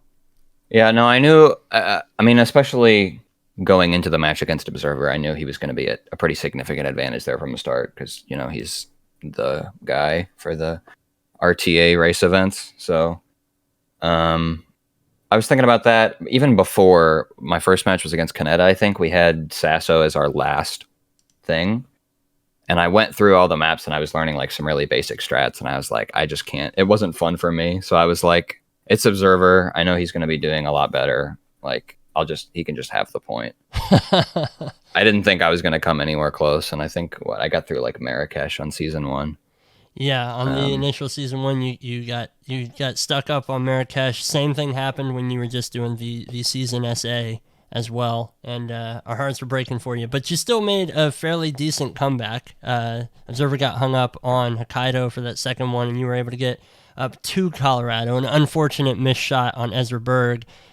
I feel like it might have changed the outcome, but I knew that was going to rip me too. I knew it. Like, pistol shots are just like not it in Hitman 3, but yeah, I mean, and you both took completely different paths when it came to the season races. I thought was we a would. lot of fun to see. My essay routes were pretty much just straight out of Frote's book, and then my SASO routes were pretty much straight out of Yanni's book. Obviously not performed nearly as well, but it wasn't something I had to worry about all too much. Yeah, you got to start somewhere. Did you feel more comfortable going into the roulette modes towards the end there? Oh yeah, absolutely. I was really glad, like, when it was 2-3, I was really glad there were 2 roulette modes left because I'm like, this is the one way that I can come back. And like, I don't think it was a reverse sweep because I think I had 2 points. So like, I don't know. I had a decent amount of confidence that I could win. I wasn't too happy when I saw Dubai come up as the mode. But Observer, I'm not extremely familiar with in Roulette. But I mean, obviously, Roulette's pretty comfortable for me, so I just worry about my own game at that point. Yeah, and I think that's the way to go. And yeah, it was very, very much a route when it came to Dubai. Observer went for the falling object kill on Ingram instead. Did a really cool like lockdown for the target. You seem to know right out the gate to get that speaker falling object kill on Marcus, and I think that's really what made the difference because your in-game time is roughly 45 seconds ahead of his, and so just very, very well done. Yeah, I don't think any map in Roulette I ever use target lockdowns. I border between safe strats and risky strats. So that's just what I was comfortable with. So that's what I did. Joker, is there anything you'd like to ask Chris? The one thing I was just thinking about, like, that was the first time that you win that bonus roulette, was like the first time you taking the lead the entire game. Like, you not having the lead at any point, did that affect your play style in any way, or did you just play how you would normally? Oh, for sure. Because, I mean, I guess it was closer. He said he choked on some map in the SA race. I don't know what map it was, but so I guess there was a potential for me to catch up there. But like going into the match, like I said, I thought those were 2 points for him. So like once it had been through the contracts modes and he already had 2 points, I was like, I really needed to get into it because I knew that he was going to take that SA race like pretty much no matter what. So I guess mentally, like, I wasn't that nervous because I was already prepared for it to happen. But yeah, I wasn't all too nervous the whole way because like contracts contracts mode in this event is so much more of like a wild card than the races are, because obviously in the races you know exactly what strats you're going to use, but in the contracts, like, not only are there so many different modes, but you have no idea who the targets are going to be or anything like that. So I figured that could go to either of us, and I think I took 2 of them and he took 1, so that's about what was to be expected there, I think. Yeah, and I think that the contract series was one of the closer parts throughout the entirety of this whole matchup, and that was just a lot of fun to watch. See how the both of you had very, very similar ways of optimizing, but the kills and stuff that you did get hung up on, or the slower ways that you got hung up on, your opponent was able to figure out faster. And the same is true for the Observer in regards to you, and for you in regards to Observer. So very well done. So we had Marrakesh, Mumbai. What was the other map? Oh, what was the last map for the contract series? Was it Dubai? Yeah. Yes, it was Dubai. Yeah, so Marrakesh felt pretty straightforward to me. I thought going into it, I thought the target was a different person, but I adjusted to that pretty quickly. That one seemed pretty straightforward from my perspective. Mumbai is just a map that I've never played a contract on before, so like the target positioning, I did eventually figure out the falling object, but it was like too late for me to find any angles on it. Yeah, so I think that was the turning point for Observer, because they figured out the falling object really quick and were able to optimize that. So, like, that was kind of a lost cause for me. And then on Dubai, I don't know, it was pretty close to working, I think. I just like didn't have the timings that worked out well enough for me. And it was like, I figured I was going to have to grind at the end for the right target to actually go for the taser. So I just knew I didn't have enough time to get that in the books. Yeah, I really did enjoy, because you were, for the penthouse staff, who's kind of that like front desk area, you were trying to go for an explosive kill, like basically right at exit. Yeah, I guess I took too long. I thought he was going to be in there for a lot longer, but like both the runs he was at the desk, so I figured he either ignored it or he just like finished the distraction really quickly, because I kind of just tried to straight line after that. I mean, I figured I would get spotted poisoning him at the desk, so my only option was to make it remote or just stand there and wait. So that's what I tried to do. Yeah, and it was still very, very close, but yeah, it was one of those things where it's like we could tell that you were close to figuring something out, but by that point it was just too late. 15 minutes is not a lot of time to work out optimizing a contract, but both of you did incredibly well. And yeah, Joker, do you have any final questions that you'd like to ask Chris before we sign off? I have a question for Joker, actually. Where's the bingo in that match? Because I was kind of looking forward to playing some bingo. Yeah, that was what I was disappointed in when I first saw it. So I think we need to have a rematch, actually, with 7 bingo modes. 7 I think that'd different be more bingo fair. modes. I think that can be on the cards. Well, excellent. Well, Chris, thanks so much for joining us. Congratulations, man. Once more, I'm real happy for you. Well-deserved win. So congrats on the Gauntlet Championship. Yeah, thanks you guys, of course, always for casting. Quite a long match here.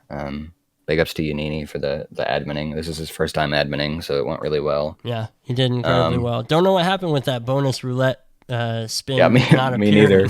But that was fun. Shout out Observer. It was a great match, and shout out to Mika. He finished 3rd place. Yeah. Even after that forfeit. So really great performance all around, y'all. Yeah, an excellent tournament all around. Couldn't have said it better myself. Yeah, Joker, thanks so much for joining me for the co-cast. Also want to say special thanks to all the admins and stuff who work behind the scenes to do this stuff. It takes a village, and everybody is amazing and works really hard to make sure that these things go as smoothly as possible. That's going to do it for us. Thank you all so much for coming out and watching. We're going to give a Spectacor a raid because he is playing some Hitman, so go say hi to him, and we will see you in the next tournament.